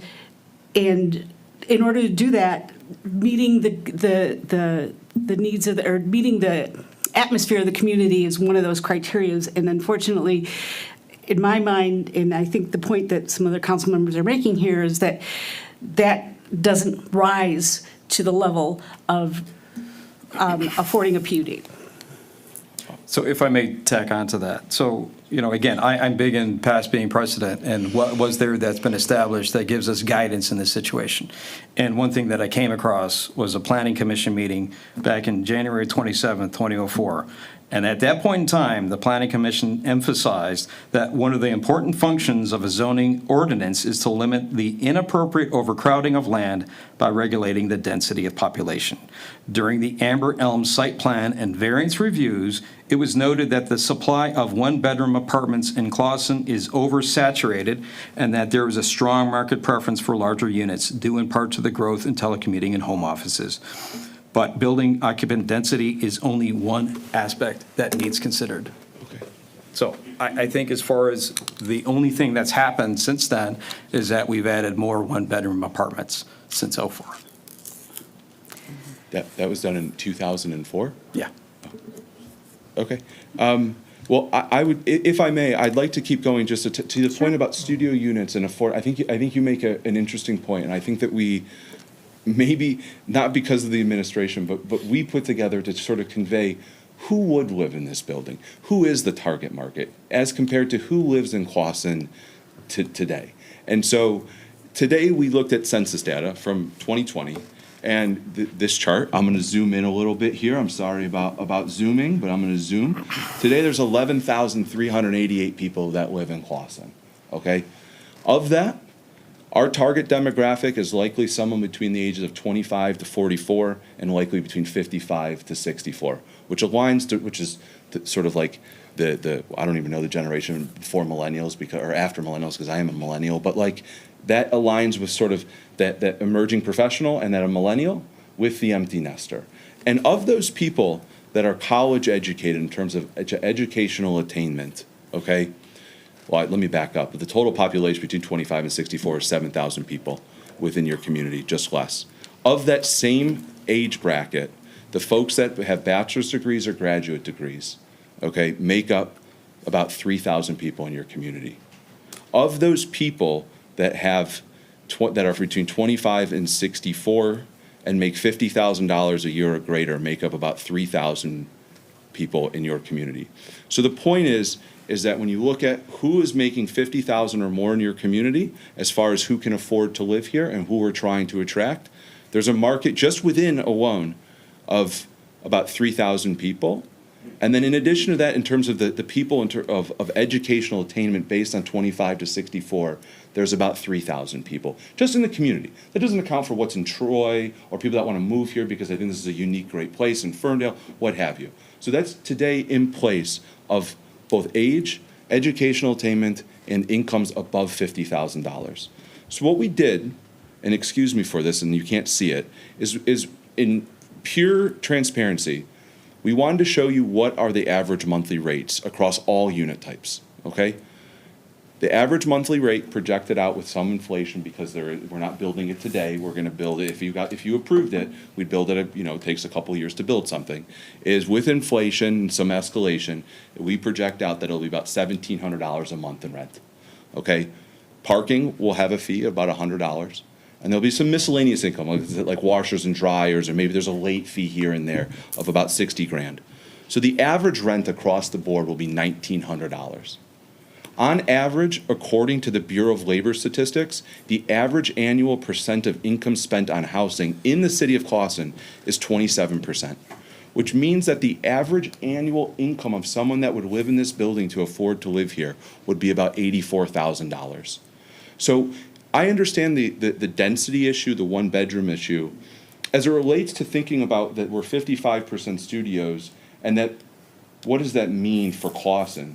I think what it means personally is that you're attracting people that are making on average $85,000 a year that have an educational attainment of a bachelor's degree or higher.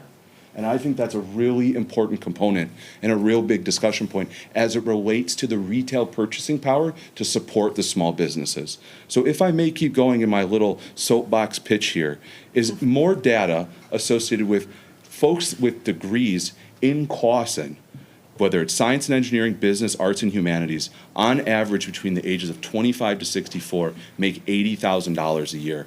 So who is that? Who makes $80,000 a year? According to the Bureau of Labor Statistics of the last for Detroit, Warren, Livonia MSA, which is made up of 7 counties, in May of 2023, these are social and community managers, these are business and financial managers, these are insurance appraisers, these are financial analysts, these are architects and engineers, psychologists, urban planners, teachers, industrial designers, registered nurses, dental hygienists, and police officers. I'd surmise that those are the people that I'd want to live in this unique community. And so I think that is the point, even with the amount of studio units that we currently have. That's who's going to live here. And I think what's even most important to say is if you take that same income level of $84,000 and through also the Bureau of Labor Statistics, on average in the United States as of Q3 of 2023, we spend 12.8% of our household income on food, 4.7% on entertainment, and 2.7% on apparel. That's usually small businesses. And so if you take that total amount of $84,000 over those percentages, that's $17,000 of disposable income per resident that lives in the building. There's 60 units in the building. Let's say there's 1.15 people that live in this building. That's 69 people with $17,000 to spend annually, potentially in the downtown. That amounts to $1.1 million of retail purchasing power in your community.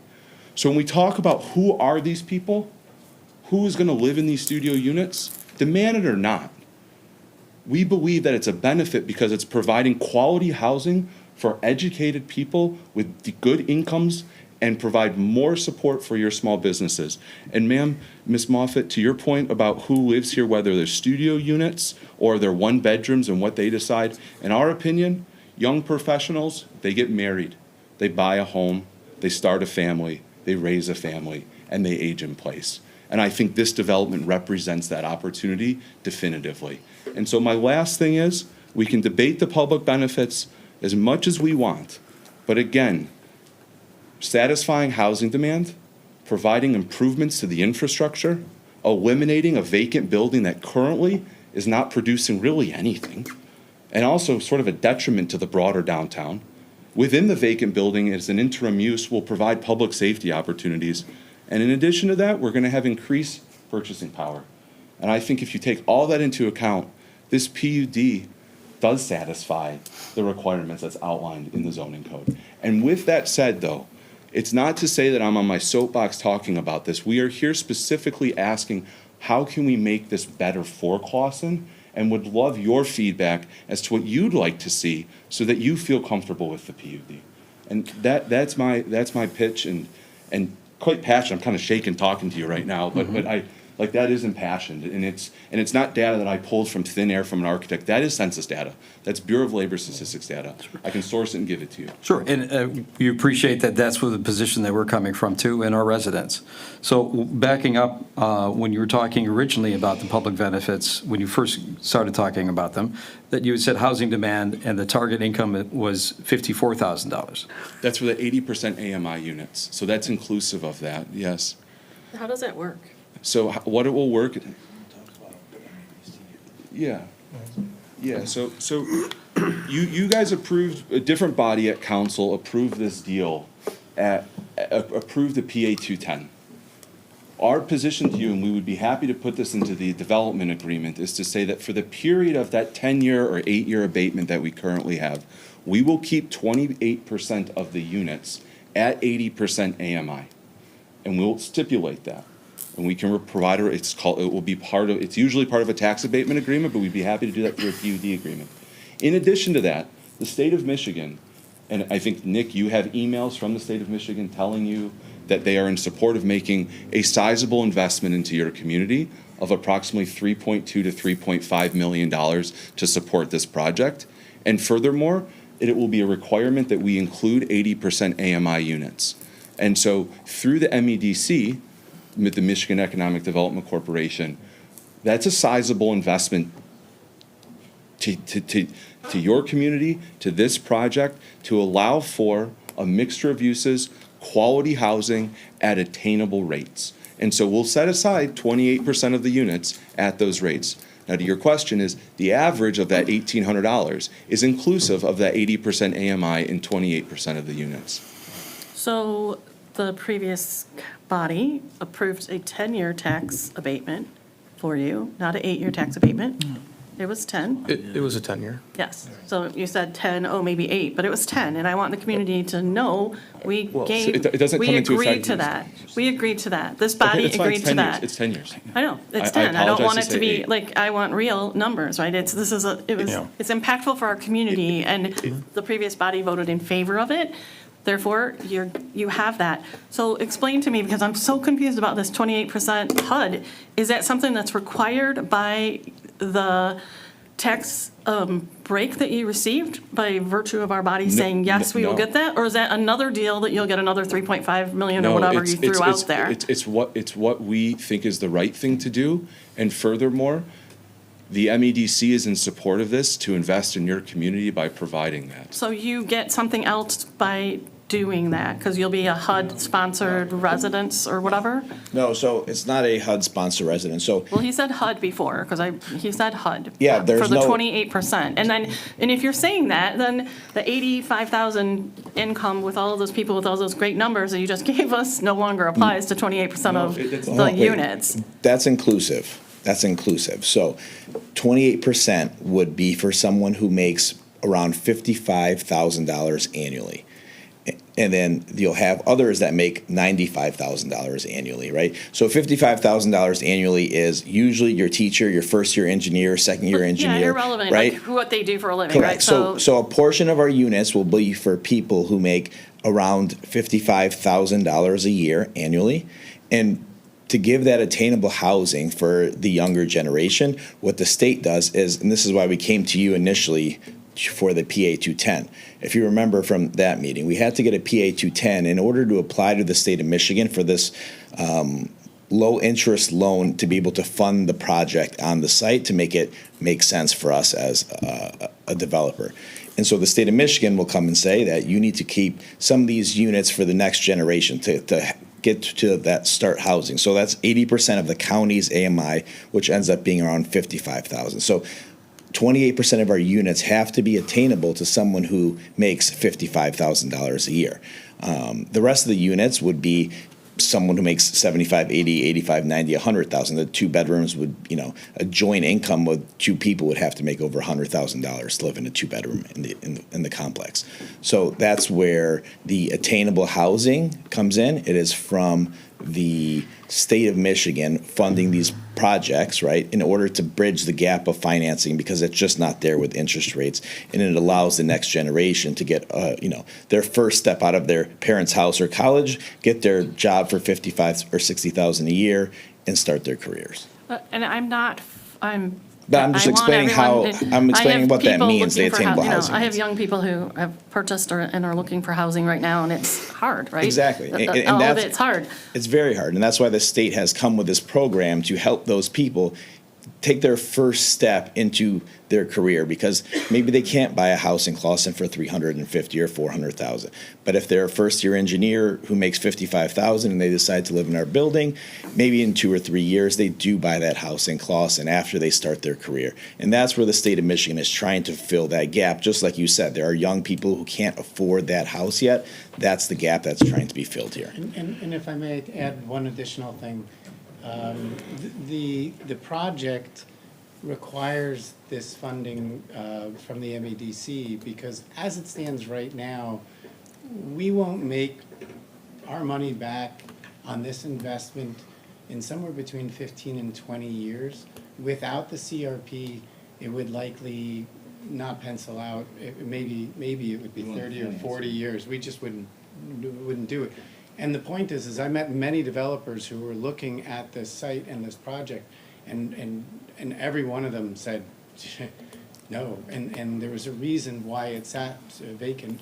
It didn't sit vacant very long. No, 2 years. A year and a half? It was about a year and a half. But the point, though, is the number of individuals with whom I was talking about it with the broker, it was quite interesting, because it was a lot of the developers in town that he shared with me, and I asked them, hey, why did you walk away? Why did you not follow through with purchasing the property? And they said, quite honestly, it doesn't pencil out. And only because of Eric and Krieger and Klatt and Michael's previous experience is it something that we were able to find a solve, and that's with assistance with both the tax abatement and the assistance from the state. It's a very difficult site to build and make sense, and we've had to significantly lower the number of units, but we feel that we met that parking requirement and met that appropriate mix with the economics. It's a very challenging project. Like I said, we've been at it now for a year and a half trying to make the pencil out. Again, we feel it's the highest and best use for that site, and it's important to, we feel, the community, and for folks like Main Street and Biscuits and Gravy and everyone else. We're driving past this evening, the lots are empty, and we feel that this will only help the community when you have a whole lot more young professionals who will be moving into the community, and eventually look to have larger homes in the community that are going to be available on some of the sites that are being developed. So. We appreciate your passion for your project. We appreciate your considering Clawson and choosing Clawson. All of those things are good. We just, I'll tell you, one of my concerns is we talked about parking. You're talking about basics. You're talking about young people. I have young people. Young people travel in packs. And I remember your presentation originally was they're going to work from home inside their apartments, and they're not going to have cars. They're going to Uber everywhere. I don't know a 25-year-old that Ubers anywhere then back and forth to the bar. And when they do that, their friends all meet up at one location with 5 cars, because there's 5 of them, and they have to have someplace to park.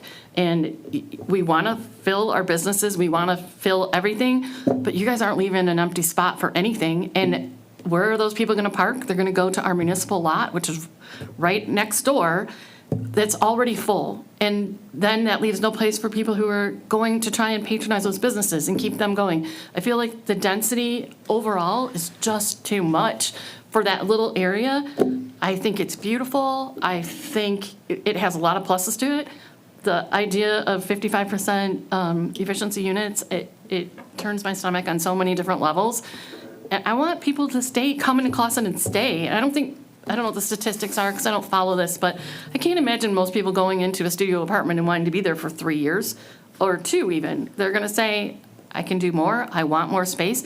You know, we want people with legs here, people with roots, and not a transient population. And that's our goal as well, you know, as we discussed early on, is we expect to be residents of Clawson as the owners of this property for the next 30 years.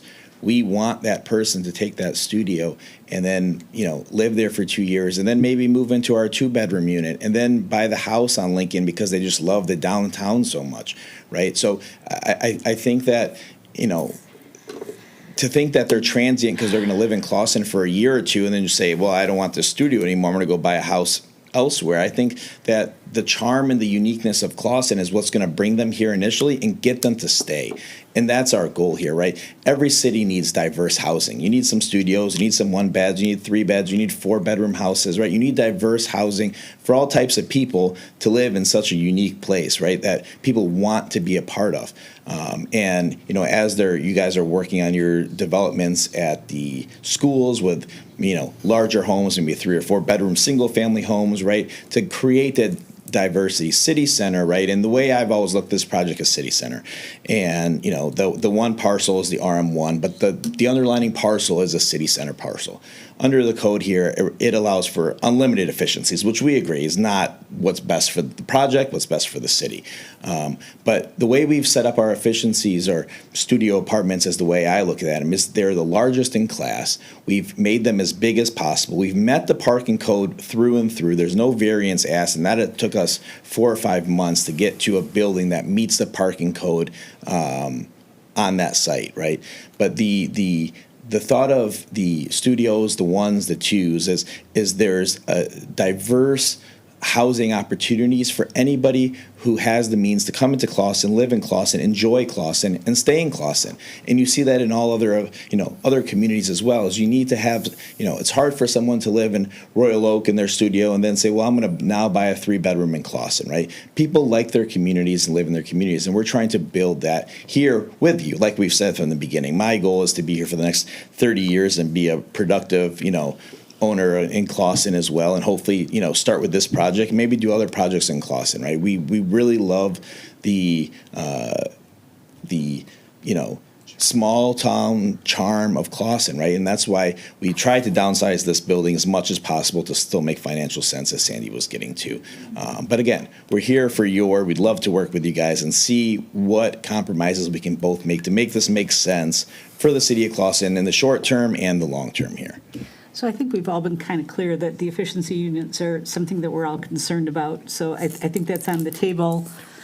I mean, should we move on to other things? Well, so I just, if I may, I wish RM2 wasn't in our zoning ordinance.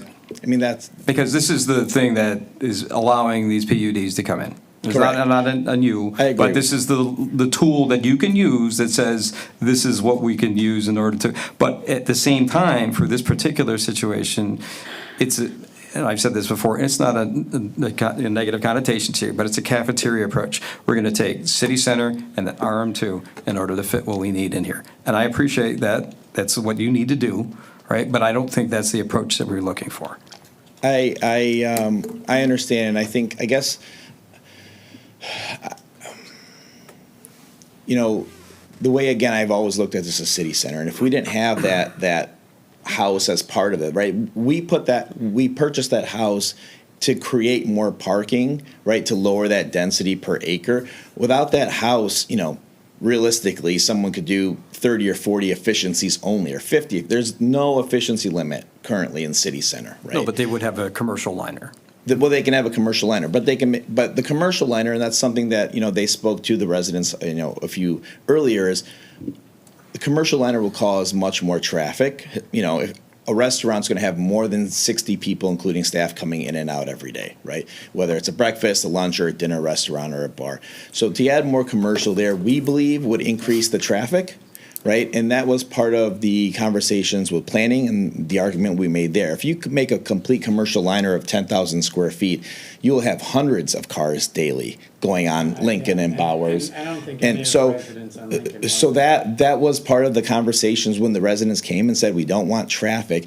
Multifamily is probably the lowest use of traffic besides a self-storage, right? You have 60 residents that will come in and out.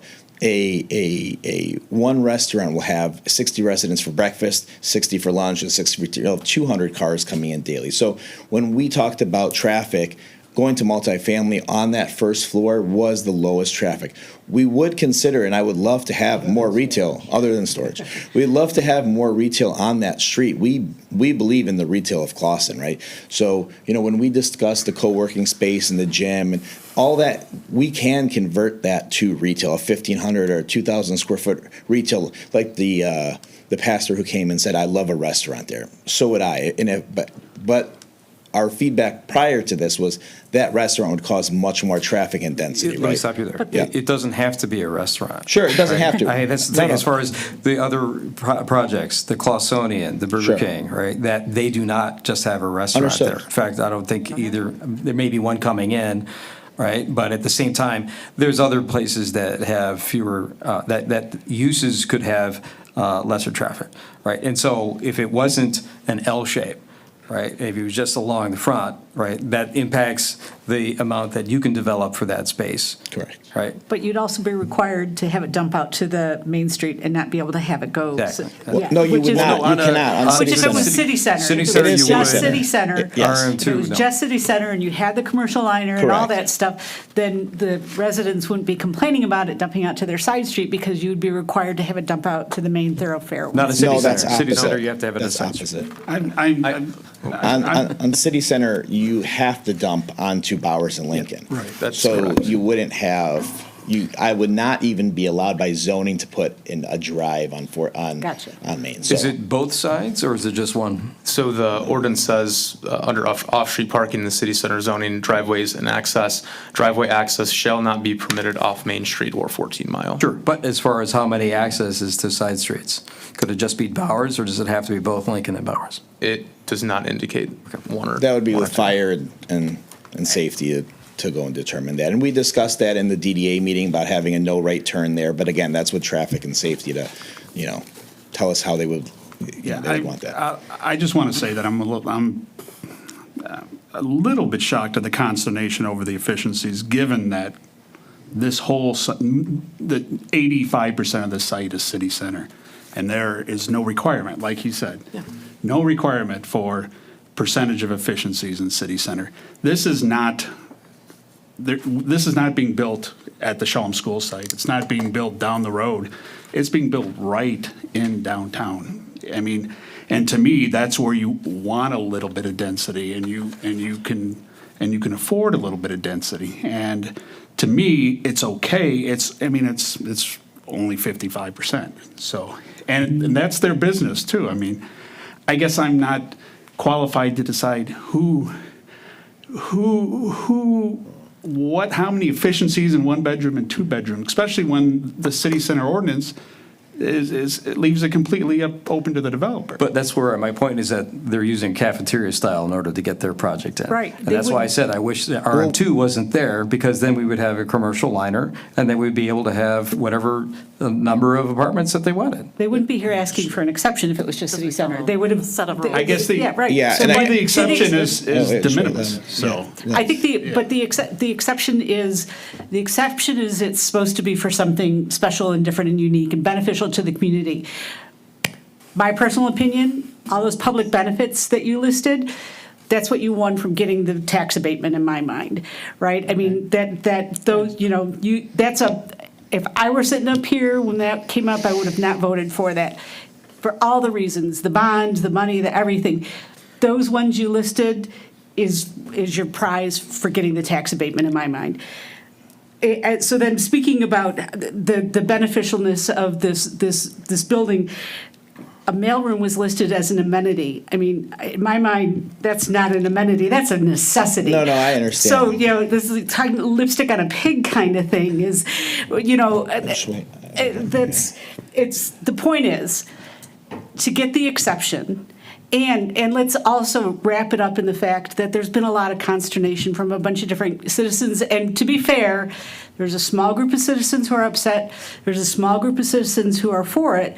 But then that leaves us as a council to say, okay, they're asking for something that flies in the face of our ordinances for whatever reason. And then we have to decide if by our estimation, is this a really good thing for the community?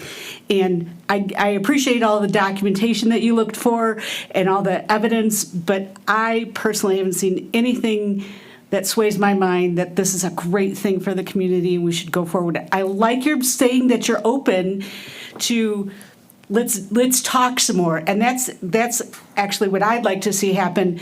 Go back to the Planning Commission, go back and have them talk some more and come up with a new plan, come up with something new that we're all going to be happy with. Because you guys seem like smart guys. You guys seem like guys that want to compromise. But I don't see where we're at the let's move forward place in my mind. So just to go on that, I think the issue with that concept is we went to planning 3 or 4 times to get their approval. We received their approval, and then we come here. So to go back and tell them their plan that they approved is not what city council wants, approve something else and then bring it back here, I don't know if city council is going to want that either, right? So you're talking with 2 boards. So to go back to come with a new plan, get it approved by planning, come back to city council, and then you're going to you may tell me, well, we don't like that either, go back to planning again, that planning approved. So I think the conversation has to be more done here than going back to planning, because I'll have to come back to you again and have that conversation. Hey, we like again. you. Come back as many times as you want. Yeah. Ma'am, there's not necessarily any mechanism for sending them back to planning for this. However, this body can obviously approve with conditions, or this body can engage as part of that, as But part of the authority. we could also send it back to planning, right? Is that something that we could do? Because here's my concern. PUD is difficult in their respect, ma'am. But they, to the extent that we don't approve what planning agreed to, flies in the face of the planning commission, right? I mean, if they agreed to X, Y, and Z, and we go, no, we're going to approve ABC, then that negates everything that the planning commission did. And that's And not it would be in respectful to perfect them. keeping with the law of the land. That's the process. That's the process. You wouldn't be doing anything unusual in that regard. You'd be doing simply what the law mandates that you do, or gives you the opportunity. Mandates or allows? Gives you the opportunity to do. Allows then, not mandates, though, Yes, to be ma'am. clear. Yes, ma'am. Okay, Our decision is the ultimate decision. Right. So, the planning department, the planning commission made whatever determination it made. That decision is now before this body. This body takes its consideration. If there's, the opportunity, today, obviously, the developers are here, and this is not this is not set up, it's set up as a discussion, not as an approval. And the discussion is happening, and to the extent that it's occurring is great. And I presume they're taking notes, and you're giving feedback, that's exactly what they're looking for. If they can come back within the range of potential outcomes that they can have, they can come back to you with a plan that, modified within range, or to offer conditions that you can live with. I presume that will be perfectly acceptable to you. So what is the actual process? Could you please tell us? Because that's my. And that's for me as well. So I understand, the city council can approve with conditions that Yes. they want to see on the Yes, project. and I imagine, so today you set it up as, the developer set it up as a chance to be able to, obviously, this was a lot, right? This, there was, this is a big project with a lot of moving parts, and a lot of moving pieces to it, and they've explained in details, and council has had detailed questions. At the next step, they'll come back back, the matter will come before you for consideration and a vote. There has to be a public hearing. The way that the way the PUDs work, there has to be a public hearing that happens before the body that makes the ultimate decision. Even though there was a public hearing at the Planning Commission in this matter, there will have to be one here as well. So the next time that we show up, there'll be a public hearing. You'll engage, I presume, in very similar conversation. And then at that point, you'll have the ability to approve as is, deny, or approve with a list of conditions, right? And the conditions could be, I don't want to give you any of that information because I don't have that role, but the condition could be, thank you very much for the 55% efficiencies or whatever the number is. We'll take it, we'll approve it, subject to you reducing that number down to 48.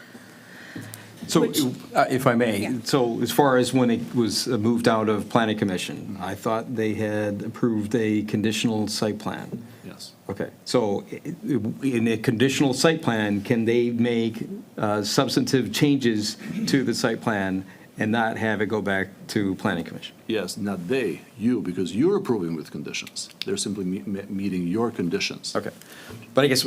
So they're saying, basically, I presume, because your point is well made and it's really well made. They're not going to make any changes, I imagine, coming from the position they're in to meet at the next, to meet at your level. However, they can come to the next meeting, the voting meeting, the planning, to the hearing, and say, we heard your feedback. If this body wishes to, wishes to reduce the number of efficiencies, make a condition that we go from X number of efficiencies to Y number of efficiencies, we would be able to meet that. You, as a body, can do that. Through a PUD? Yes, yes, sir. Can we send it back to planning, or is that I not think advisable? it's on our deck right now. No, I know it is, but I'm just saying. With the PUD, you don't have that option. So it's in your hands. It's here.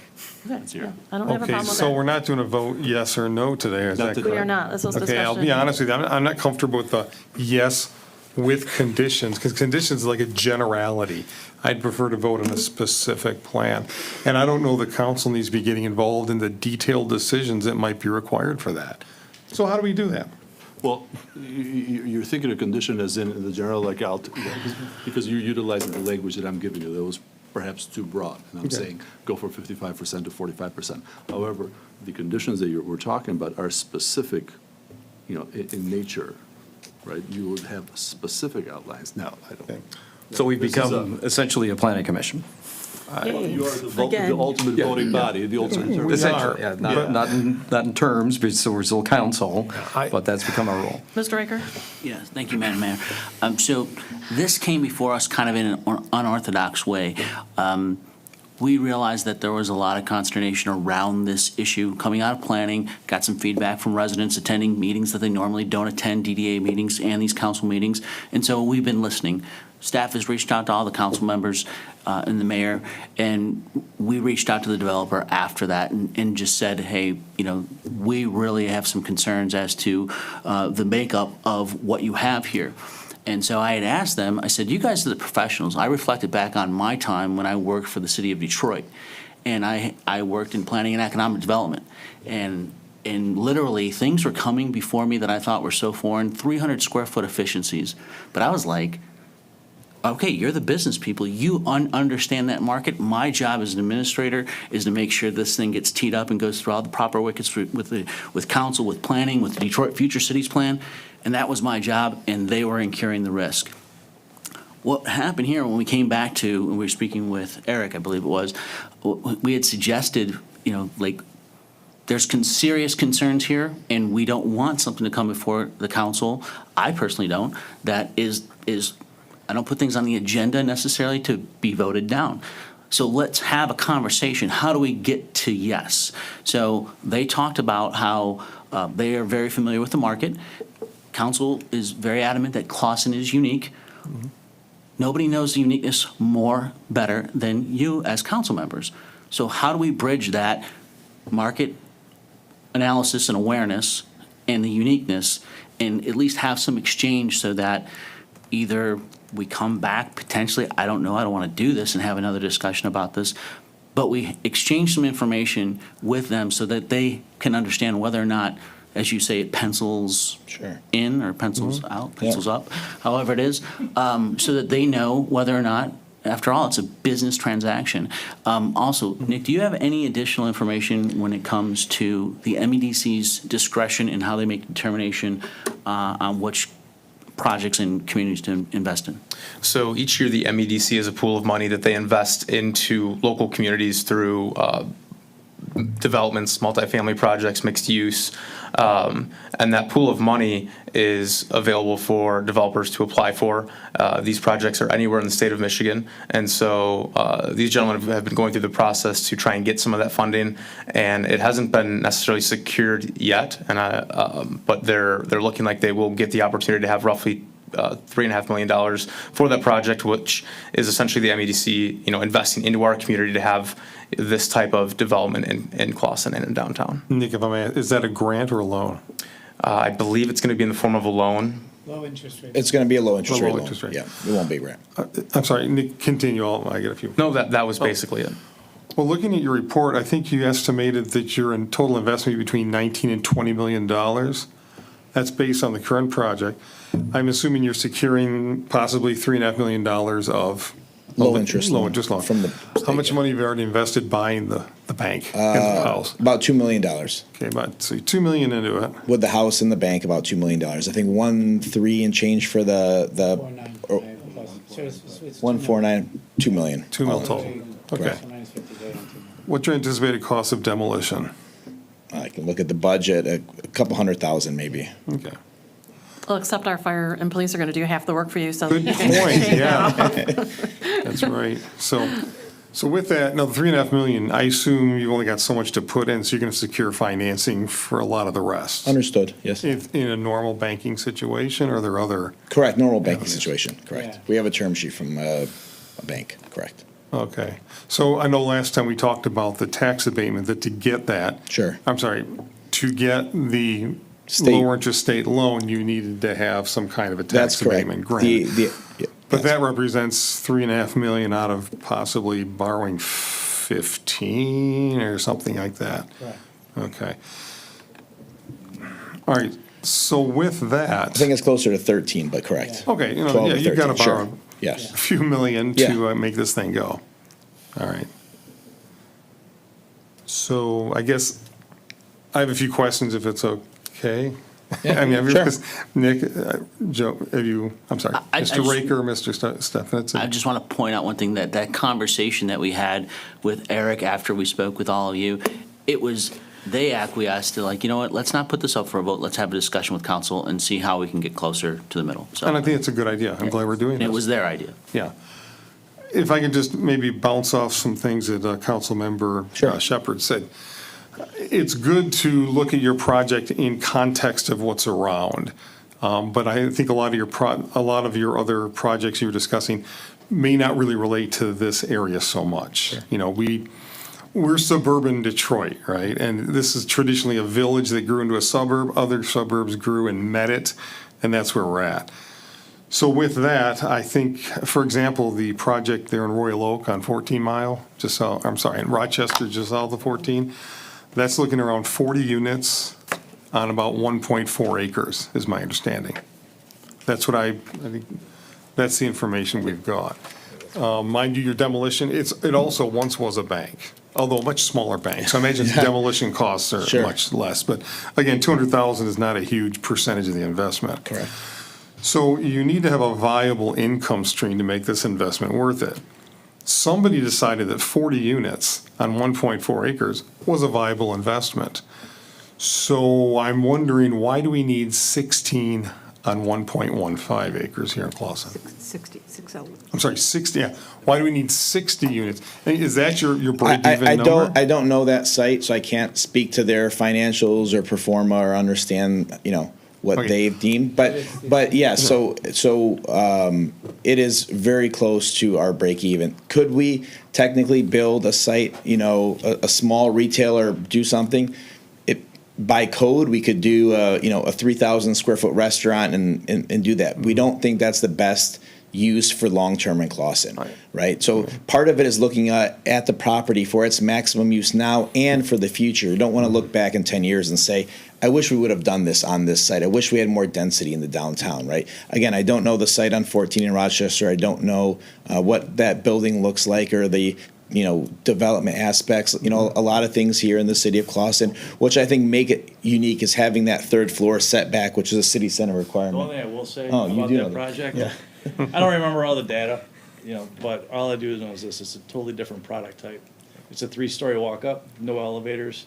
The stairwells are outside like a motel, so it's built for probably half of what they're gonna do there. That's probably why they can make it pencil. Yeah, and also the ratio for attainability with the MEDC, that was another influencer with regards to the density chosen. But yeah, so that, like you said, if we removed our elevator, had walk-ups from the outside like a motel, maybe we could do 40 units like that, right? But to have the amenities and the finish level we have in our product, we needed more density.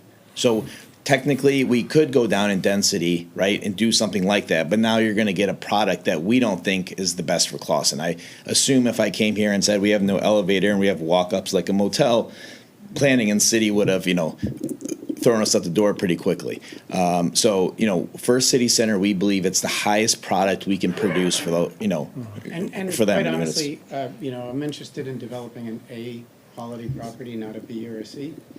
And to that point, what was the number? It was some $85,000 income is a minimum necessary to afford these units. We want as the landlord and the owner of the property, I want someone who I know is paying rent on time as well and is going to be able to afford this project. I don't want someone I have to worry about every 3 months not making rent, right? So our goal is the same goal as the city of Clawson, to put the highest quality residents in this building. Your HUD, your 28%, Sure. will that include Section 8? No, there's no Section 8. So that has nothing to do with Section 8. That is someone who, their income is 80% of Oakland County's Could it be, AMI. though? No, it cannot be Section 8. Okay. There's no Section 8 housing. There's nothing like that going on in this project. The minimum income someone can be in this building, in the AMI side, right, the 80%, The average. the average is $55,000 for the income. Can I explain? Yeah, sure, you can Yeah. explain it better than me. Yeah, so I can actually bring it up on the screen. So every single year, they categorize from a 20% AMI to 120% AMI. Could you, for the acronym AMI means? Area median income. Okay. Okay, and basically they say, well, what is the area median income in Clawson? And what we found here is across all of Clawson, it's $44,000 a year in income. And then they take a 30% factor and they say, okay, well, 30% of $400 or $40,000, divide that by 12, and that's what someone's going to pay in rent. So every year the federal government across the nation posts this, and then it changes every single year. It's not to say that this is going to have HUD funding. Far from. There is no HUD funding in this deal. There's funding from the MEDC. There is no Section 8 at all. It is financed entirely through a senior loan, to your point on the construction side, with MEDC and private equity. And so by no means does this have HUD debt at all, or any degree of what you traditionally think of as affordable units. That's not what we're achieving here. It's just we're using that as a benchmark to say, okay, the federal government says 80% AMI of Oakland County is this, and we're utilizing it as that a benchmark to create attainability in the building, if that makes sense. Units is what the MEDC was looking for. Exactly. Again, it's not what the finishes in the attainable units are the same: quartz countertops, stainless steel appliances, tile bathroom floor, shower. So there's the product is as high end as possible. The attainable is the goal, like you said earlier, Mayor. Young people are having a hard time finding housing that they can afford, especially with the housing market being as hot as it is. The AMI is again, someone who makes $55,000 would qualify as someone who can afford the AMI unit, right? Someone who makes $85,000 would be able to cannot get that unit. They would have to get another unit, right, in our building. But they make 85, one makes 55. Maybe that's 2 years in their career. Maybe it's 3, whatever it may be. Maybe it's a local Clawson teacher, right? But again, the residents we're looking for are people that we want to have in our building and want to build Clausen with. So I think it goes back to the density issue. So that, was there a standard that you could use for family as an AMI standard? Yeah, sure. You want to bring, can I show you the chart? We have Sure. if the family. Okay, cool.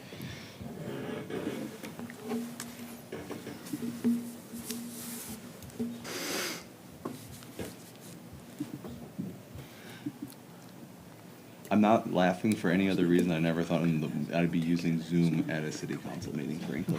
But I think that's really good. Technology is the way. Okay, so this is what it is. So just to give you an idea, here's Marquette in the UP. Okay, there's HUD. These are not HUD limits. So income and rent limits, and they basically say from 20% to 150% for 1 person, 2 person, 3 person, 4 person, 5 person. And then that's the income, okay? And then they tie that to the rent per person in the unit, and then rent by bedroom or unit type within it, okay? So if I go to Oakland County real quickly, we take it's not done at a citywide basis, it's done on a countywide basis.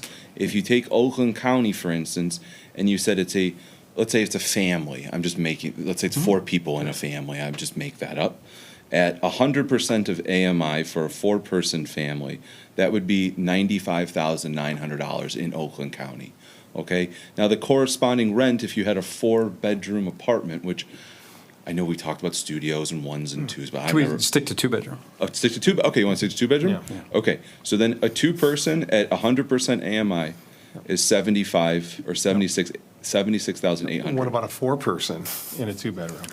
And yes, it happens. Sorry.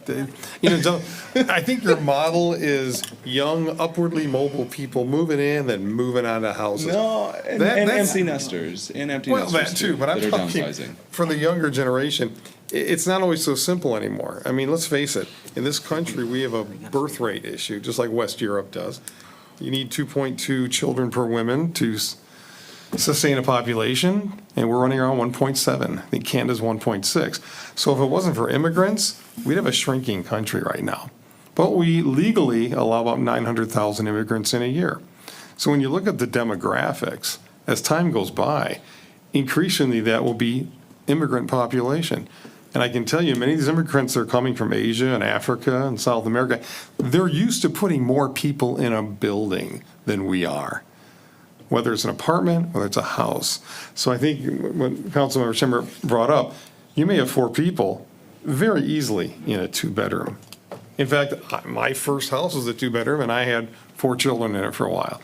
So anyway, I just wanted to kind of add that, what Councilman Shepherd was saying. Can I ask a question? All right, obviously, efficiency units is sticking in all our craws. So the purpose of this discussion was, what are you willing to change on that? Yeah. And you reconfigure your spaces so that there are fewer studio efficiency apartments and more 1 or 2-bedroom apartments. Is that something you're willing to do? I don't know that I should be the one to speak this, but what I will say is I think there's a trade-off. And I think when we went to the Planning Commission, and guys, correct me if I'm wrong and step in if I'm saying something incorrectly here. We went to the Planning Commission actually with more 1-bedroom units. And there was a concern of parking. Sure. Okay, and so I think there's a trade-off between us and you, and there's a compromise to be made, which is for you to feel comfortable with the appropriate amount of studios, also to feel comfortable with the appropriate amount of parking if we were to increase the amount of 1-bedrooms and decrease the amount of studios. And I think that's where there's an opportunity to really talk about that collectively of what is appropriate for the deal, and then what is appropriate for you guys from a parking standpoint and a unit composition standpoint. So will you only be renting, will you have some kind of stipulation that states that your studio efficiency apartments may only have 1 occupant per unit? Because a lot of people who, I'm assuming there'll be many people who will have a couple that'll live in those efficiency units. I think that becomes a fair housing question, and I don't have the answer to that. Well, no, come on, that's got to be a basic question that you can answer. Don't push that to fair housing. There's no way. rules around that city code, and that's not something I can answer. But it's a fair question because it's about parking. Yeah, I can't The parking is critical.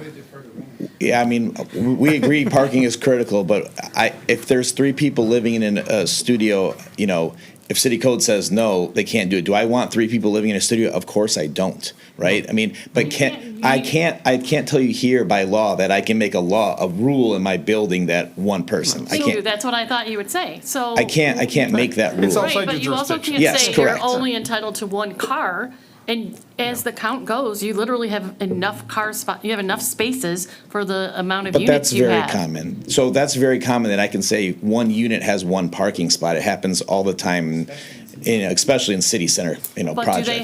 do they have cities, businesses next door that are not suffering from parking issues? Do they have places to park to support 2 businesses, a thriving store, a hardware store, a nail salon, and all that other stuff that's there? If you go in a normal hour, there's no parking, right? And it's just really important that we take care of, you want to be good neighbors. I believe you guys would be great neighbors. I believe everything you've told us. You're extremely energetic. I think you want to deliver a great product. But you have to be a good neighbor. And we have to be good citizens with our existing neighbors. And for us to say, go ahead, put in 55% efficiency apartments that common sense says is going to bring more traffic, more cars, more problems for the people who are already there. And then that's potentially problems for you too, because where are they going to park? They're going to park down the street on Lincoln then they you won't can't care park if they it. have to No, walk. they And then they'll can't get a ticket and they'll come to City Hall to pay their $25 on Monday. That's what's going to happen. So I guess, again, we met the parking code, and so are you asking us to go over I don't know what the, I'm asking what for the solve is We're there. asking for Plan B. It sounds like you said our choices are either back what you first presented, where there was No. less. Can I finish? Less efficiency units and not enough parking, or more efficiency units and sufficient parking. I think we're looking for option C. And that's the compromise. I mean, if we just could choose between A and B, we choose, I don't want either of them. Sure. Yeah. We need C. Understood. And again, that's what we, worked with the Planning Commission.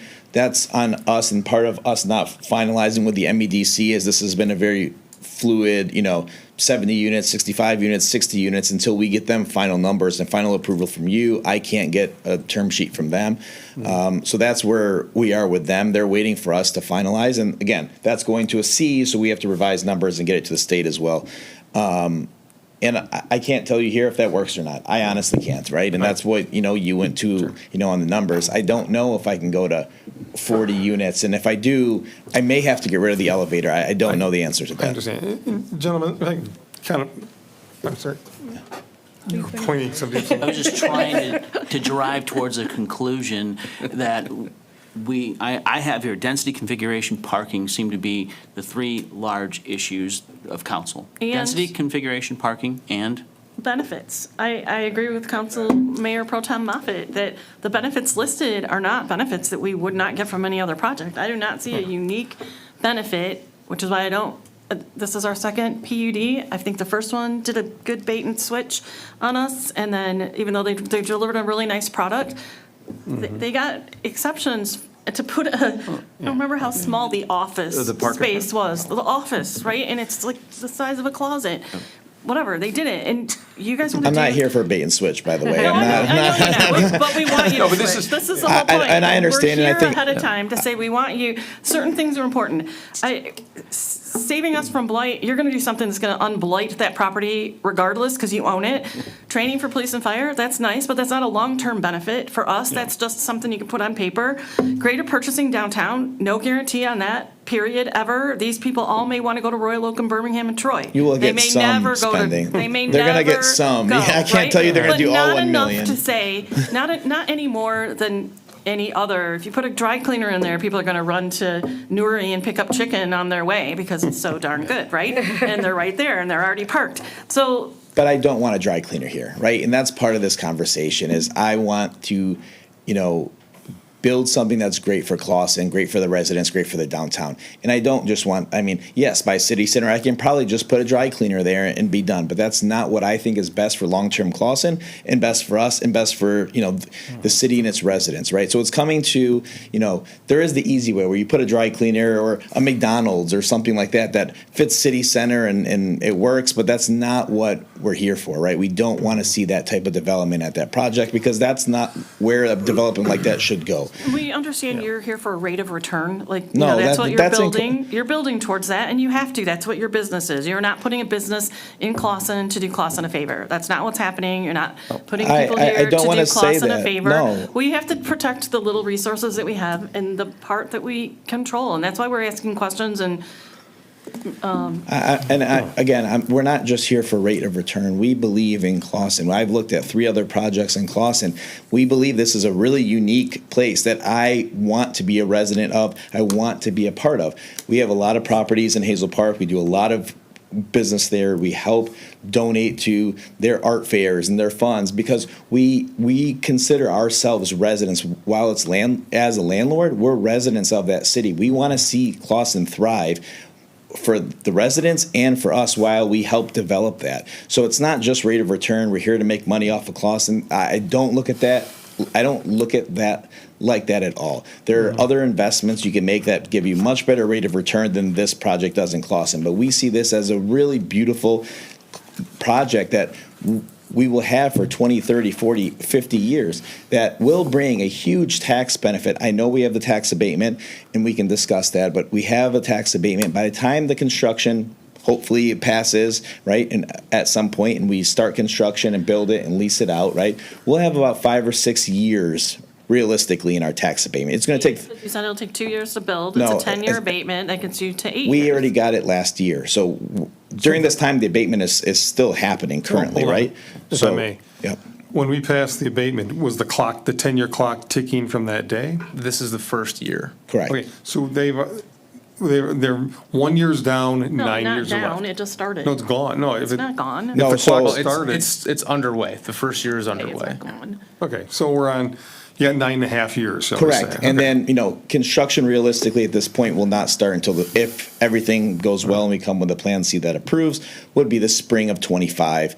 It'd be about a 14 to 18-month build process, and then another 6 to 12 to 18 months of lease up, right? So realistically, there's a 5 to 6 year benefit on our, let's call it 7 years, but then there's 40 or 50 years thereafter. It's probably being one of, if not the top 3 tax-paying parcels in the city going forward for the next 30 or 40 years. So the tax abatement, again, is one of those incentives that helps us get financing, get off the ground, get it built, get stabilized. We have a few years of benefit thereafter, and then the tax is uncapped to what it would be, and the city then gets a large tax advantage for the next 30, 40, 50 years. And that's part of the, reason that program was implemented to help us develop and then help cities thereafter get that tax revenue. If I can, I'm kind of a numbers wonk myself. Sure. If I may. Yeah. All right. So again, you're about, Let's go at it. let's call it, I don't mean it competitively. I'm with you. I'm with kidding. you. Let's go. All right. So you have about a $20 million investment, right? All Yeah. told. Mr. Stefanis, am I then to assume that when the county comes and appraises their property, it will be for approximately $20 million? I'm not an appraiser. Assessor. It's going to substantially Again, increase. it's the value. I'm going to say $20 million. If you've sunk it in, Correct. I'm sure the county assessor, so $20 million. It'll be very close to that. Sure. Mr. Anderson, I believe that right now they're paying roughly $50,000 a year in taxes, and when it uncaps after that 10 years, they'd be looking anywhere from $350,000 to $450,000 a year in taxes. Yes, exactly. We're all in the same direction here. You are currently paying $50,000 a year, which is basically the PNC tax. Correct.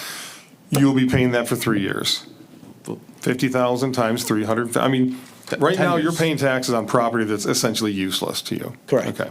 You're also about 2 million into it that you bought the property, so you got 2 million sitting in a 0% interest bank account, all right? And then you're gonna basically, again, 20 million, SEV is half, that's 10 million. 10 million times about the 47 mills that the city charges for taxes is about $470,000. So when people say, what's the benefit to the city? It's something to the tune of $470,000 a year. But I counter that another building there could be equal or more. So it's not, that we're going to get tax revenue, whatever gets built there. Yes. So that's not on the table for the discussion, for the exception for the PUD, though. Madam Mayor Pro Tem, I would say, yes, we don't know it'll be 470,000 because we don't yet know where we're going. And the way this conversation is going with the concerns about density, in other words, I think we're steering these gentlemen to basically have a smaller footprint and more parking. I think that's where this is going, which means their investment will probably be less than 20 million. So yes, the tax benefit will be less. But I think the bottom line is, people say, what's the benefit of the city? It is somewhere between $300,000 and $450,000 a year. So that's my point. I love all the other little benefits, but I'm kind of a numbers, hard cash kind of guy. I believe most benefits, we can all love each other, we can tell each other how much we love each other. In the end, if it's a mutually beneficial financial arrangement, that really helps cement the deal. Now, that's what we got. Now, the mayor has brought up some concerns, I think all of us have, about density. Our gentleman, our architect from Krieger Kleck, I have to thank you, sir. I read your presentation. I read a lot of presentations for a living, and I can't tell you how many presentations I look at, and I have to read them 2 or 3 times to find out what in the world they're saying. I only had to read yours once, so thank you. Very well done, very clear. Because he's an architect, not an engineer. He is, a little more artistic, yes. Just stating that. Yes. So with that, gentlemen, I look at your plan, and I'll be honest with you, I like the look, I like the layout. My concern is simply this: it's a bit too big. I think you need less of a footprint, and how you do efficiencies for 1 bed, 2, I'll leave that to the experts over here that understand that stuff. But you've got, basically, I think you need less units and more parking. And I say this because even though you're in the downtown area, your zoning is this bizarre straddling of a city center as a residence. How do we play that out? And that's been our struggle as well, obviously, if you've seen. I got some opinions. I won't take up any more time with those, but I will simply say I think that's the direction we have to go, is something with a smaller footprint and more parking, because we can't anticipate having as few residents in those 60 units as you're projecting. I know you meet the spec, and that's fine. I think the spec was written by mortal men and women, and we're mortal men and women too. I don't think that spec is sacred. It's not chiseled on stone coming down from a mountain. We have to look at our situation and say, you know what? We probably need more parking, which I guess is going to mean less units. Understood. But if I may, when we're looking at from a numbers perspective, if I'm not mistaken, it's currently a 6 cap? It's not even, It's not even, it's 5-ish? Yeah, I mean, from a return. So understand from a real estate perspective, it's somewhere between 5 and 6%. And so the return on that is somewhere between, 18 and 20 years?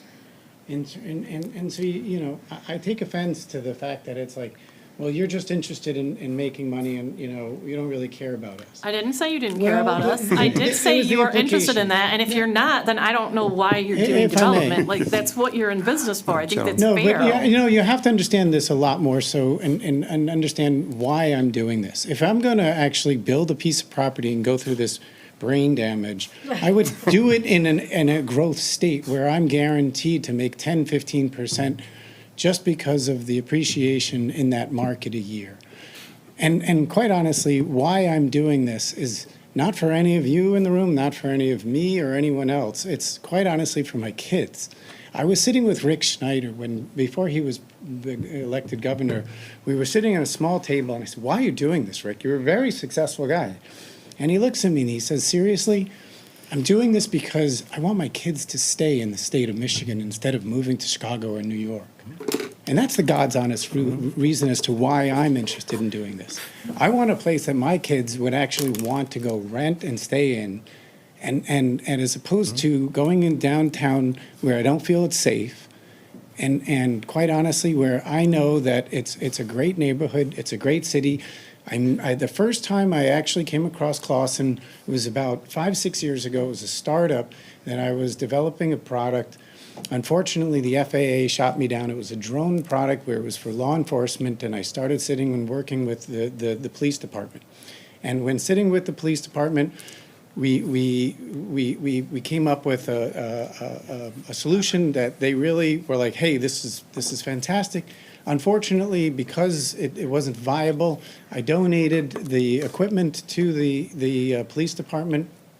And I really fell in love with the area, at which point I started heavily looking on a regular basis to do a project and to build something here. And that's 5-6 years in the making. So I just wanted you to understand why I'm passionate about this. It's not about the money. I can put the money somewhere in Florida and make way more money. If I may, and I appreciate that, because I'm looking at it from my kids' perspective too. And I understand that we want to keep our kids as long as possible in the area. But if their desire is to go to Chicago, let's not make Clawson Chicago. We need to make sure that Absolutely agreed. we keep Clawson as, for 70 years from now, what the character of this community is. And right now, again, that density is the big sticking issue. And I'll just mention that my youngest son recently moved to Chicago, and he was paying $1,300 for a studio apartment in Wrigleyville. I'm just putting that out there. So that, I mean, price-wise, I mean, that's significantly cheaper than the $1,700 you're suggesting. Can we acknowledge in this conversation all the residents that spoke about the traffic going out to Lincoln? I mean, everyone that came here tonight and is sitting here through all of us blabbling on, what's the opportunity for concessions on that or doing something about that? Well, first of all, we didn't develop and design this. We were actually created this floor plan based on feedback from the city, and we were told to have an ingress and egress on both sides.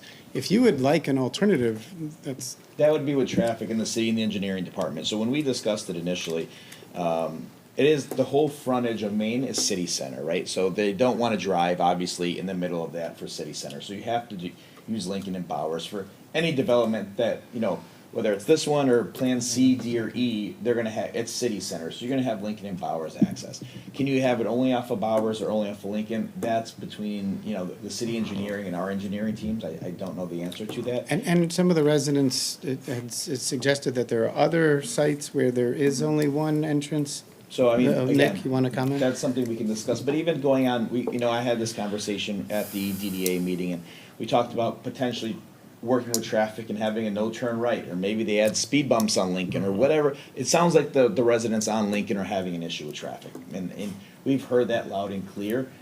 We will do whatever city traffic and engineering wants us to do to go and help that out. That to me is an easy solve on my end. Okay, I want to make sure we acknowledge it, because that's what everyone here came to talk about. So, and again, we believe multifamily is the lowest density of traffic, right? So it might be the highest density of apartments, but the lowest density of traffic. To add 10,000 square feet of retail, if you wanted to add a Noble Fish and the Nori and that, if that was all right there, imagine the traffic you would have in that area, right? So for a multifamily, it's a much quieter traffic than a retail.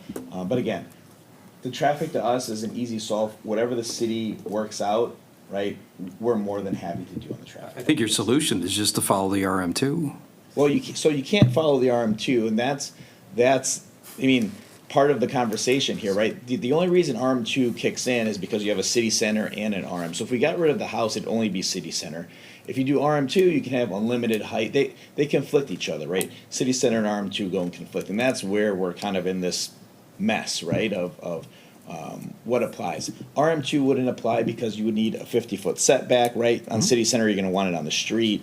I mean, it's really a city center parcel, right? So I on the traffic side of things, or you're going to have a street going right through it, which doesn't really make sense on that side either. So I understand the concerns of having the RM2. Yeah, because again, I'm sorry, go ahead. I know my fellow council members have some density concerns, and they've I think everyone to my left has said that. I'm not as concerned because it is in the city center, and I think it's an appropriate development for the city center. I will point out before I leave you four to to negotiate this, that this was passed by our planning commission. This was also passed unanimously by our downtown development authority, including Mayor Milan. If you watched the video, I actually didn't vote, so I. Well, you need to go and work on those minutes then, because it says you voted for it. Oh. So. Another issue. I was there. So I will just say Did I that the vote? downtown community wants this. I didn't want to be The negative. planning commission wants this. I have received 2 or 3 emails opposed and 1 very pro for it. I don't know if that's a significant sample size to make me say that the residents are against this or the residents hate the density. Because I can't possibly see that, you know? And so, you know, I'll leave it to you, but I'll be quiet again. And I said before, it's trying to get to the point where, what are you trying to achieve, right? So it's either RM2 in my mind, or it's city center, one or the other. So I think that's where we are right now, in my opinion. So the city center, if that applies, that meets what you're looking for, and the RM2 meets what the other folks on our council members and our mayor are looking at. Okay. So, and the density is a major issue, but again, if you're applying one ordinance, it simplifies it for you. But we can't, right? So we can't apply one ordinance and it's by a- the ordinance, right? So if that's out of my control, that's a, I think But what you you're apply a saying is- PUD to that ordinance. I think what you're saying, Councilmember Shepherd, is it's the mixture that's, Yes. so pick one, follow those rules, and just stick there is what you're suggesting. Or at least But again, follow I that can't. for the PUD. I So can't. can we just, let's do final comments on this, Mr. Raker? Yeah. I think it would be beneficial if the developer and council were amicable to put a pin in this and come back and continue the discussion at another meeting.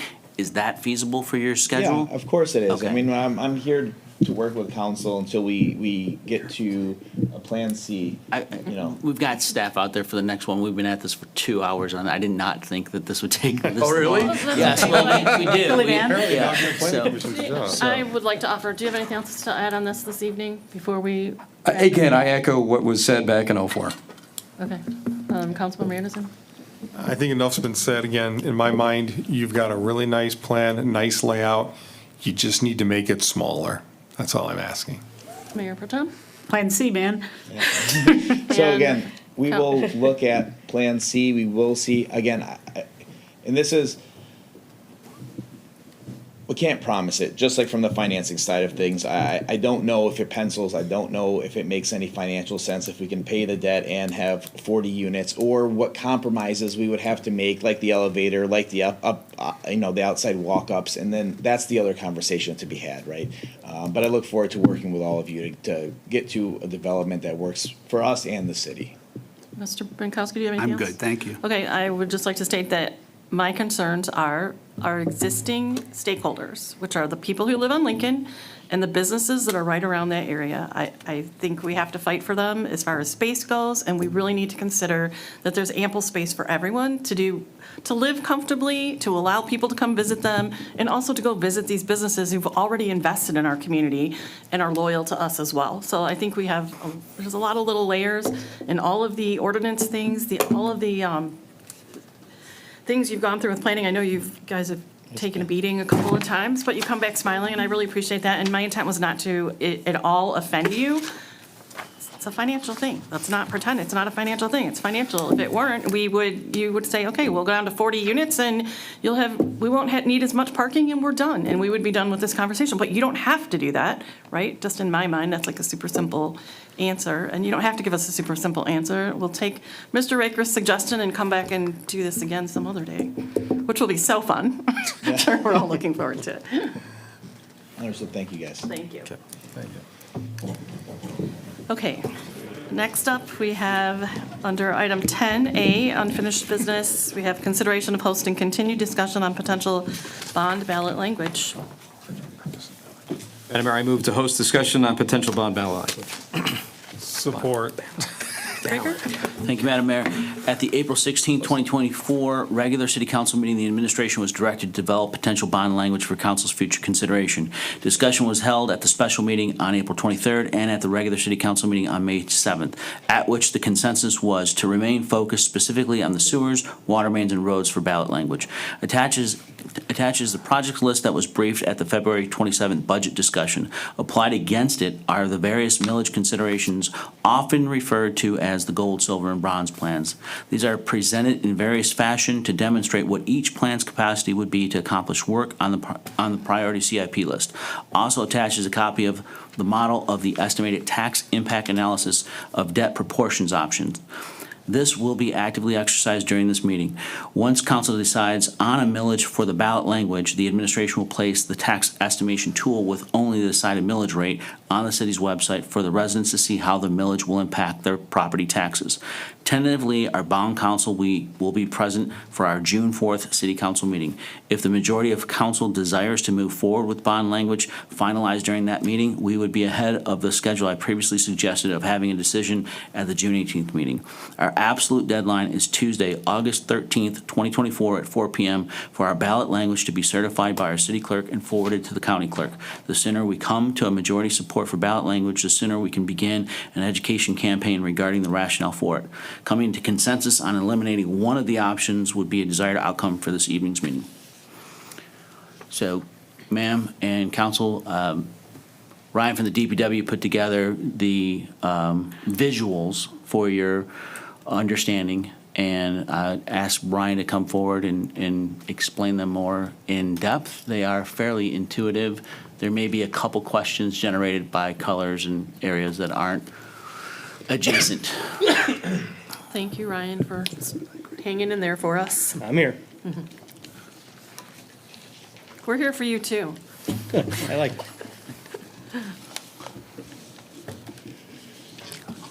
All right, as stated, what's in your council packet, those are our prioritized infrastructure list, 1 through 37. It does not have anything related to sewers because that is still undetermined.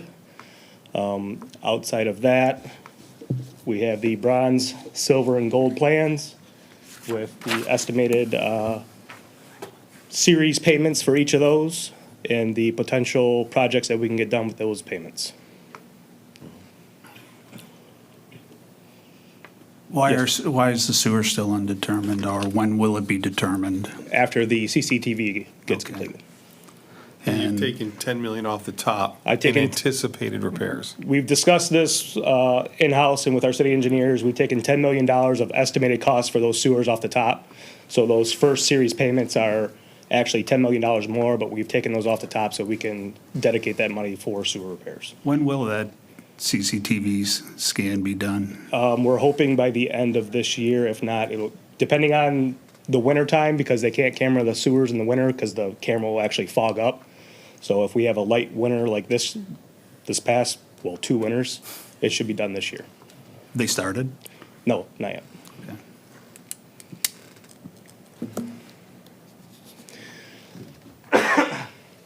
Excuse me.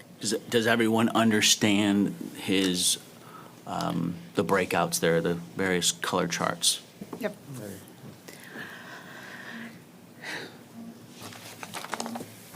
So, go.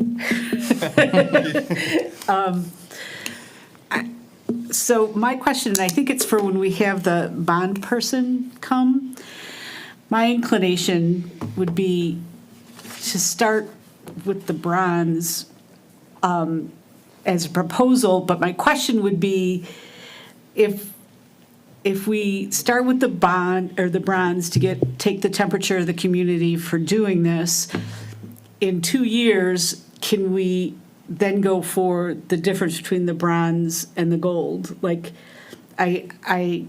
so we would get the let's just say I'm picking numbers. Let's say gold is 6, bronze is 2. There's a difference of 4. If we go for 2 now, can we go for the 4 in a couple years? So, because my concern is that we don't necessarily know the community's appetite for the bond. Oh. We know they want the roads done. Thought you meant the I'm the biggest infrastructure. I thought that complainer. was- We get that. But we don't know their appetite for ponying up the money for it. So I'd like to, my inclination, and we're just discussing here, my inclination is let's ask for a little bit now and see if they bite at it, and then make a plan to go for the difference between bronze and gold at a later date. So just You're for the saying people take out at- the silver as far as the discussion? Well, I or we could go from bronze to silver at a later date. I'm concerned, for all the reasons that we talked about before, right? The fact that, like I mentioned in the last meeting, my taxes are going up anyhow, right? For the people on a fixed income, and we have an older community, and they're going to have their taxes go up anyhow, and we have. This is a replacement. We have some stories to tell with that, so that for me, my taxes would go up to $139, done and done, right? But if we're going to want more, it's going to go up more than that. And we don't know what the appetite for people are taking more than that. So I feel like I always talk about the crawl, walk, run, right? Bronze is crawl. Let's start with that. If they say that in 2 years we can go and get some more, so that's my question for them. And the difference between those two plans for the bronze is, for our numbers that we put together, is about 15 projects. And the gold is 29. Understood. Yep. I get less money, less projects. I get that, but we also, I would hate for us to go for this bond and have it voted down. Because then what do we do? Bake sales? and I'm not a good cook, so. We get to answer the people, why didn't you improve our roads? They're like, you didn't support it. Right, I get that. So it needs to be, I feel like we need to test the waters before we ask for too much. That's just my opinion. I'd like to go for more. My opinion is go for it. If people are going to either support it or they're not going to support it, I don't think the number is, even though it matters, I don't think it's going to matter as much. I think people are going to buy into the fact that we're going to do this and it's going to cost us, or they're not going to. I think the results would be remarkably the same. Can we do a survey? Survey says. So I think it might be appropriate to take a look at the tax breakdown model that they presented right now, that if you punch in a taxable value, it shows what that estimated revenue would be. So I'm going to transition over to that right now. I get that. And that's a good tool, but number one, most people aren't going to play in that. And like I said, taxes are going up anyhow because they're going up. And people are, I got that paper, everyone else got their paper, right? The tax assessment that says I'm going up 139. Everyone knows that, right? So they know their taxes are going up, period. I don't know how many people are going to take the extra effort to make that calculation. The ones that will support it will do that because it'll be fun. So one of the other risks is, in my opinion, for the bronze, and maybe you can, elaborate, is that we don't know what the sewer and water main are going to be, right? Water main, we have a good idea. Okay. We're going by age. But sewer's the big unknown. So that could potentially, if we have bronze, and now we have the streets listed for bronze, that potentially, whatever the cost is for whatever the sewer repairs are, some of these streets would be victim to not being able to be repaired. That, along with inflation, yes. And the material costs, labor costs, everything associated with it. Yep. There's, I think, Councilmember Shepherd, you're saying if the 10 million off the top for the sewer ends up being larger, bronze really shrinks percentage-wise. 10 million is the estimate. We're thinking that some of these sewer repairs are going to fall inside some of our road projects anyways. So they may cost less combined doing all three at one time, which is what our plan is to be. But with that, the total number is going to actually probably end up being more, so less of those projects will get done. And just to remind you, Mr. Raker, the gold plan is an increase of about 2 mils. It's 2 mils, correct. Okay, 2 mils. Well, 1 mil, there's 500,000 homes in the city. 1 mil costs you about $83 a year. 2 mils costs you How many homes did you say there are? 5,000. Oh, I thought you said 500,000. Oh, no, Didn't you no. say 500? No, we haven't grown that much. I was going to say, we did not have We're going to 500. keep the I know we density have down. 500,000. We're larger than Detroit, yeah. So basically a mill, when you tell a taxpayer, I'm going to raise your taxes a mill, you're asking them for $83. So let's do my house. You got the calculator there? I do have it up right now. Okay, so my current value for Taxable value? taxable value for 2024 is 62,260. So just for reference, that is lower than the average in Clausen. Okay, my house is crappy, all right? No. We lived there a while, that's part of it. I've lived there for 32 years. What I was saying is that we did have the average punched in here just for reference. Oh, I thought it was, so, You get a good benefit like me, because we've lived here so right, long. right. But so have a lot of our older residents, right? Those are the ones we're talking about, right? So then, I don't know if anyone can read this, but I'll. So with option one, at the assumed taxable value of $62,600, the estimated debt millage taxes would be $306.74. Option two. 306 additional dollars? Yeah, so on top of my Option one is 139. gold, though. Oh, that's, No, Okay, option one is a zero increase. Oh, I'm yeah. okay, Okay. There's options, and then there's right, gold, silver, bronze. So So option one bronze- is a bronze plan. right? Thank you. Yes. Option two, silver, three, gold. And so again, that was $306.74. With option two, it is $375, and then $431.94. Okay, so add I'm my sorry, 139 on so- top of that, and my back. house is low value. I mean, that's not insignificant money. Because I have two kids that'll be doing that. How can she be below average in taxable value, and yet when you take a simple average, she's suddenly paying more? So I was still characterizing how the calculator works, and so that is the estimated debt millage taxes. So that is just for the debt millage what you pay. So Oh, that's the grand total. yes. But it's not the difference over what she's paying now. She's paying 4.9 mils today. So for option one, That's it my says- point. What's the difference? She's not gonna, Why are we doing math? I don't know. So you're saying, right now, with what, option one, because it's the same, I'm paying 306. So the difference is really 69 and 25. 68.86 from option one to option two, and then $125.20 $125, for the gold option. I was talking So that is, differences, not. It's what's That's at what the he's bottom of referencing right the, now. It's that at the is bottom of the yearly. calculator. I can try and zoom in on this a little bit more. Yes, because we're paying 4.9 right now. I believe I sent the functional calculator as an attachment for you on So- Friday. okay, so the monthly tax increases for gold is $10 and change. Correct. Okay. Yeah, that's.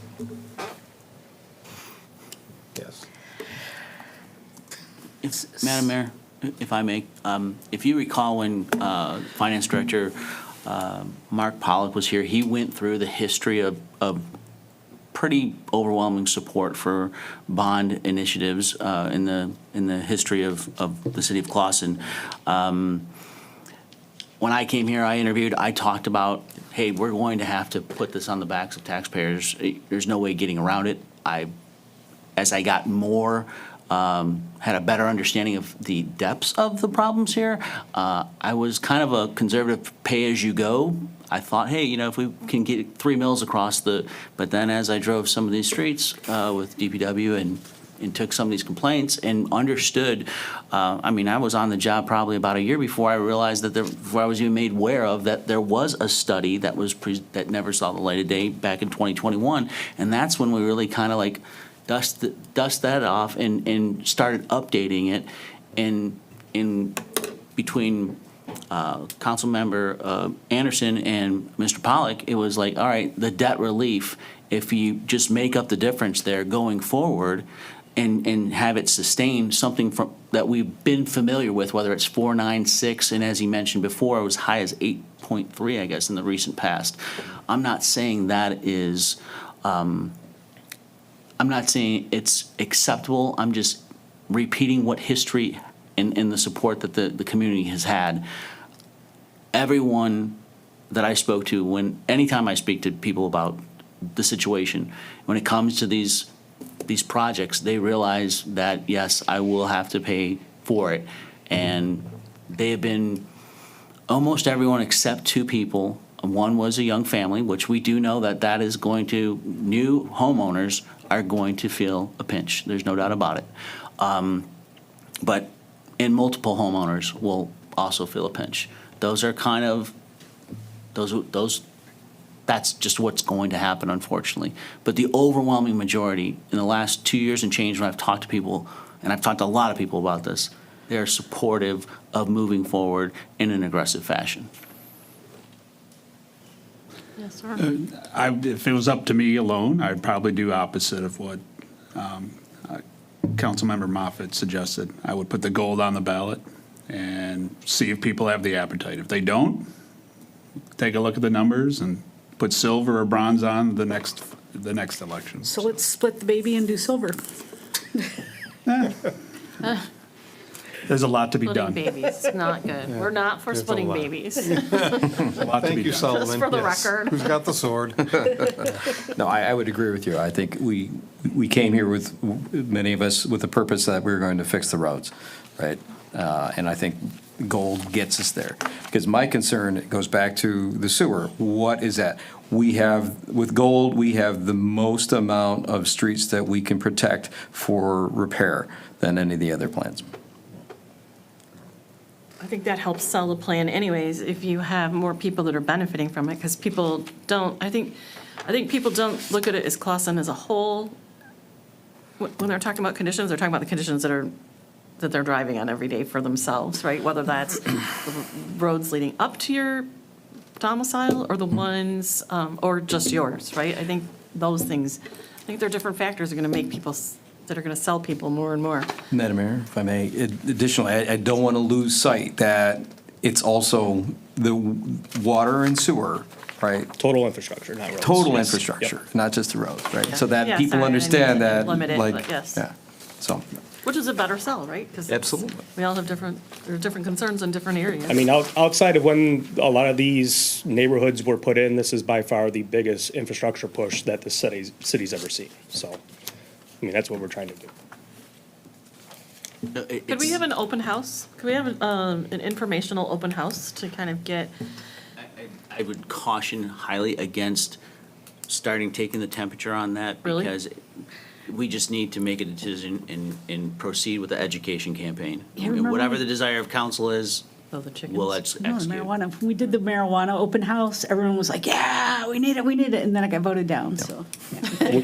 We have many calls almost daily to the DPW about infrastructure concerns, so. Oh, okay. But DPW is having an open house, is it June 8th? Yes, it is. Did we do a survey there? I want to do a I will show them the same documents I'm showing you. Just go and do it. Informal. My clipboard. Hi, can I ask you a couple questions? I do know, I will say this, I've had multiple residents typically in that northwest quadrant of the square mile that do come in. They have concerns about the roads. I do mention that this is going out in front of them, and they say, all right, if a bond doesn't pass, what happens? And I can't give them an answer. And that's not just that, it's the sewer and water. Yes, yeah, they are mostly concerned about their roadway, but That's what they we're concerned about top to the bottom, so. And I agree with all of that. However, I have some elderly neighbors that I talk to on a regular basis, and their consensus is not one more dime. So that's, I mean, so I get, trust me, it needs to happen, but I want to make sure that we can make it happen, because if this vote fails, then we don't get to try and make it happen again until when, Michelle? Like next year, May, June, whatever. Well, May would be the next dedicated. So we don't get to try again till May of next year, and that's just pushes it all way Well, too back. here's the other side of that. If it does fail, and we try and push it out and try it again, costs are going to be that much higher. That's true. I agree. That's why I'm trying to make sure it doesn't fail, and that's why I want the crawl, walk, run. I want to take the temperature. If, like I said, I want to see if we could do it incrementally. That's the question from the bond person, right? Because I want it to succeed. My street's number 2, man. I want it to succeed. I want it to put it in where we can start doing something on it, and I just don't want to. I want to have the highest probability of succeeding. I say we don't sell our residents short and let's just go for it, Go for the gold, man. right? I don't know. So, Mayor, if I may, it sounds like possibly at the June 4th meeting, you could come to consensus with bound council here and approve specific language. And I would encourage, if the majority of council would like to move forward in that fashion with the bound council present, that would probably be an ideal situation. How's everyone? Sure. Sure. All right, we'll have it on the agenda. Okay, does that wrap this one up? Ryan, thank you very much. Trevor, thanks for supporting him there in the back. Thank you. Always a great team, you two. We appreciate you. Moving on to item 11, public comments for items not on the agenda. If you'd like to speak to an item not on the agenda, we welcome you to the podium. We'll ask you to speak your name and address. We'll give you 3 minutes. I see no one moving forward. Okay, thank you for not moving forward, so we can move on to the city clerk's report. Michelle? I'll give a quick report tonight. I wanted just to bring it to everyone's attention that we're going to have some voting precinct changes coming up for August and November due to the Clawson Public Schools renovation projects that are going on. I was informed just last week that there was a possibility we might have to move 1 or 2. It ends up that 3 of them are probably going to be affected by the August and November elections, Sean being the number 1, which we all know. So Sean will have to be relocated. So we did meet tonight, the Election Commission did meet tonight and set up temporary moves for those precincts. Precinct 5 being Sean School will be moved to Grace Apostolic Church down on Elmwood for both the August and November election. And the high school media center, which is our precinct 4, will be moved to Hunter Community Center. We used to have a host of precinct there. It's not the best case scenario, but under the circumstances, we don't have a lot of options. So we're going to move that precinct to Hunter for August only. The school's parking lot will be under renovations as soon as I think they said tonight, as soon as school lets out, the parking lot's going to be torn out. We didn't take that into consideration when we were looking at the precincts and some of the issues. The new elementary school media center might be a location for a precinct permanently as well. However, they can't guarantee it will be ready for August.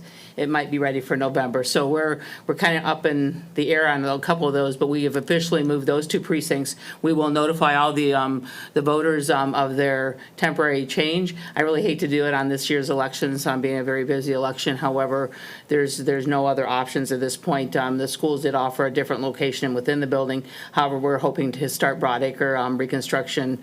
I think that this year is on the list for reconstruction. So that means we can't use the back of the building either because that's hindered. So we're going to do the best we can. We're going to move these 2 precincts, and then we'll take another look at it for November.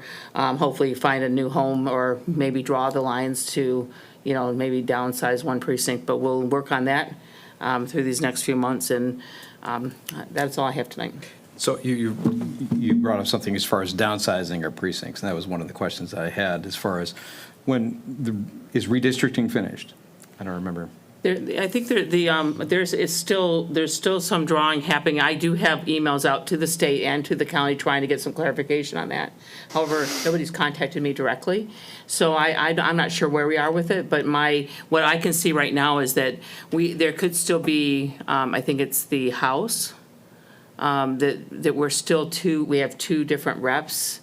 That one is still being redrawn, which I don't really know if that's going to affect us or not. That's the one that I think will be in 26 would be the election that they're on, because they're a 4-year term. So I don't think we're looking at that right away. This is for this cycle, state Senate and U.S. Senate? For the congressional, for the 2 that are on this ballot, I think they're done. They finalized those, and we're good. We're not being moved on any of those.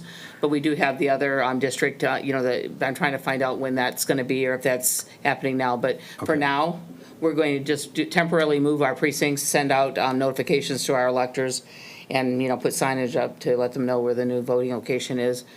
for, August and November. Okay, so as far as, you have a precinct location in one of those districts that had been part of the redistricting, right? We have one precinct that's Yeah. that's covered by one rep, and then the rest of the city is covered by the other one. Yeah. So I'm thinking if we do happen to fall back under one rep, one district number, then we can maybe take a look at redrawing okay. and possibly going into 4 quadrants instead of 5. Yeah. Because they did increase the number of how many allowed voters in each precinct. Okay. And we do have more people voting by permanent ballot.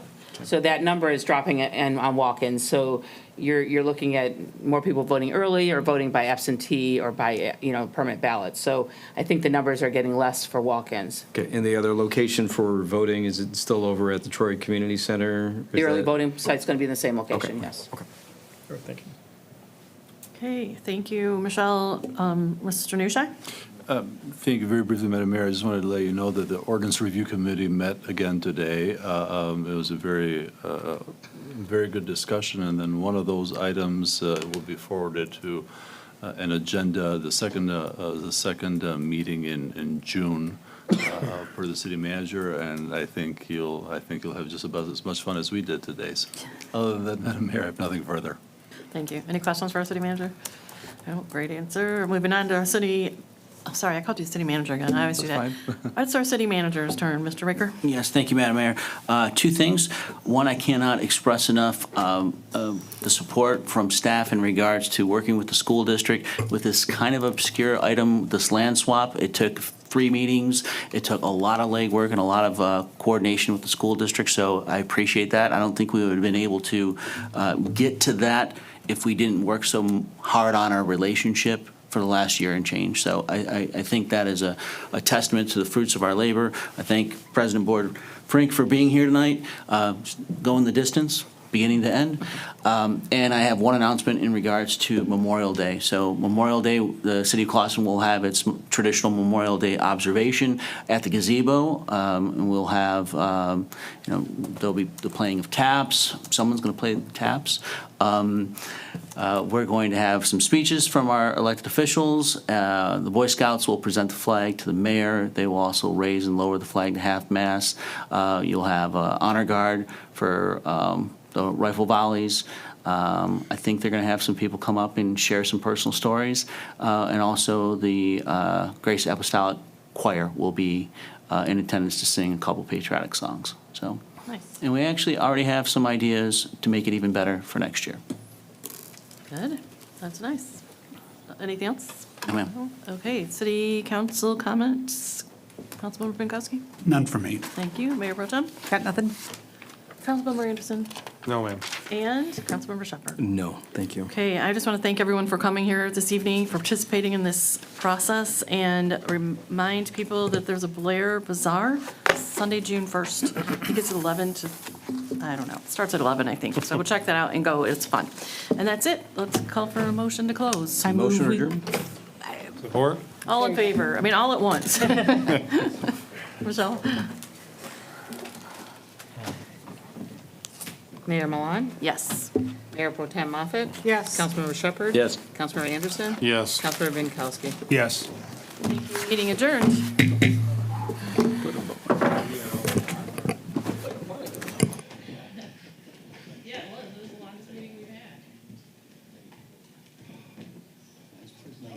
Huh?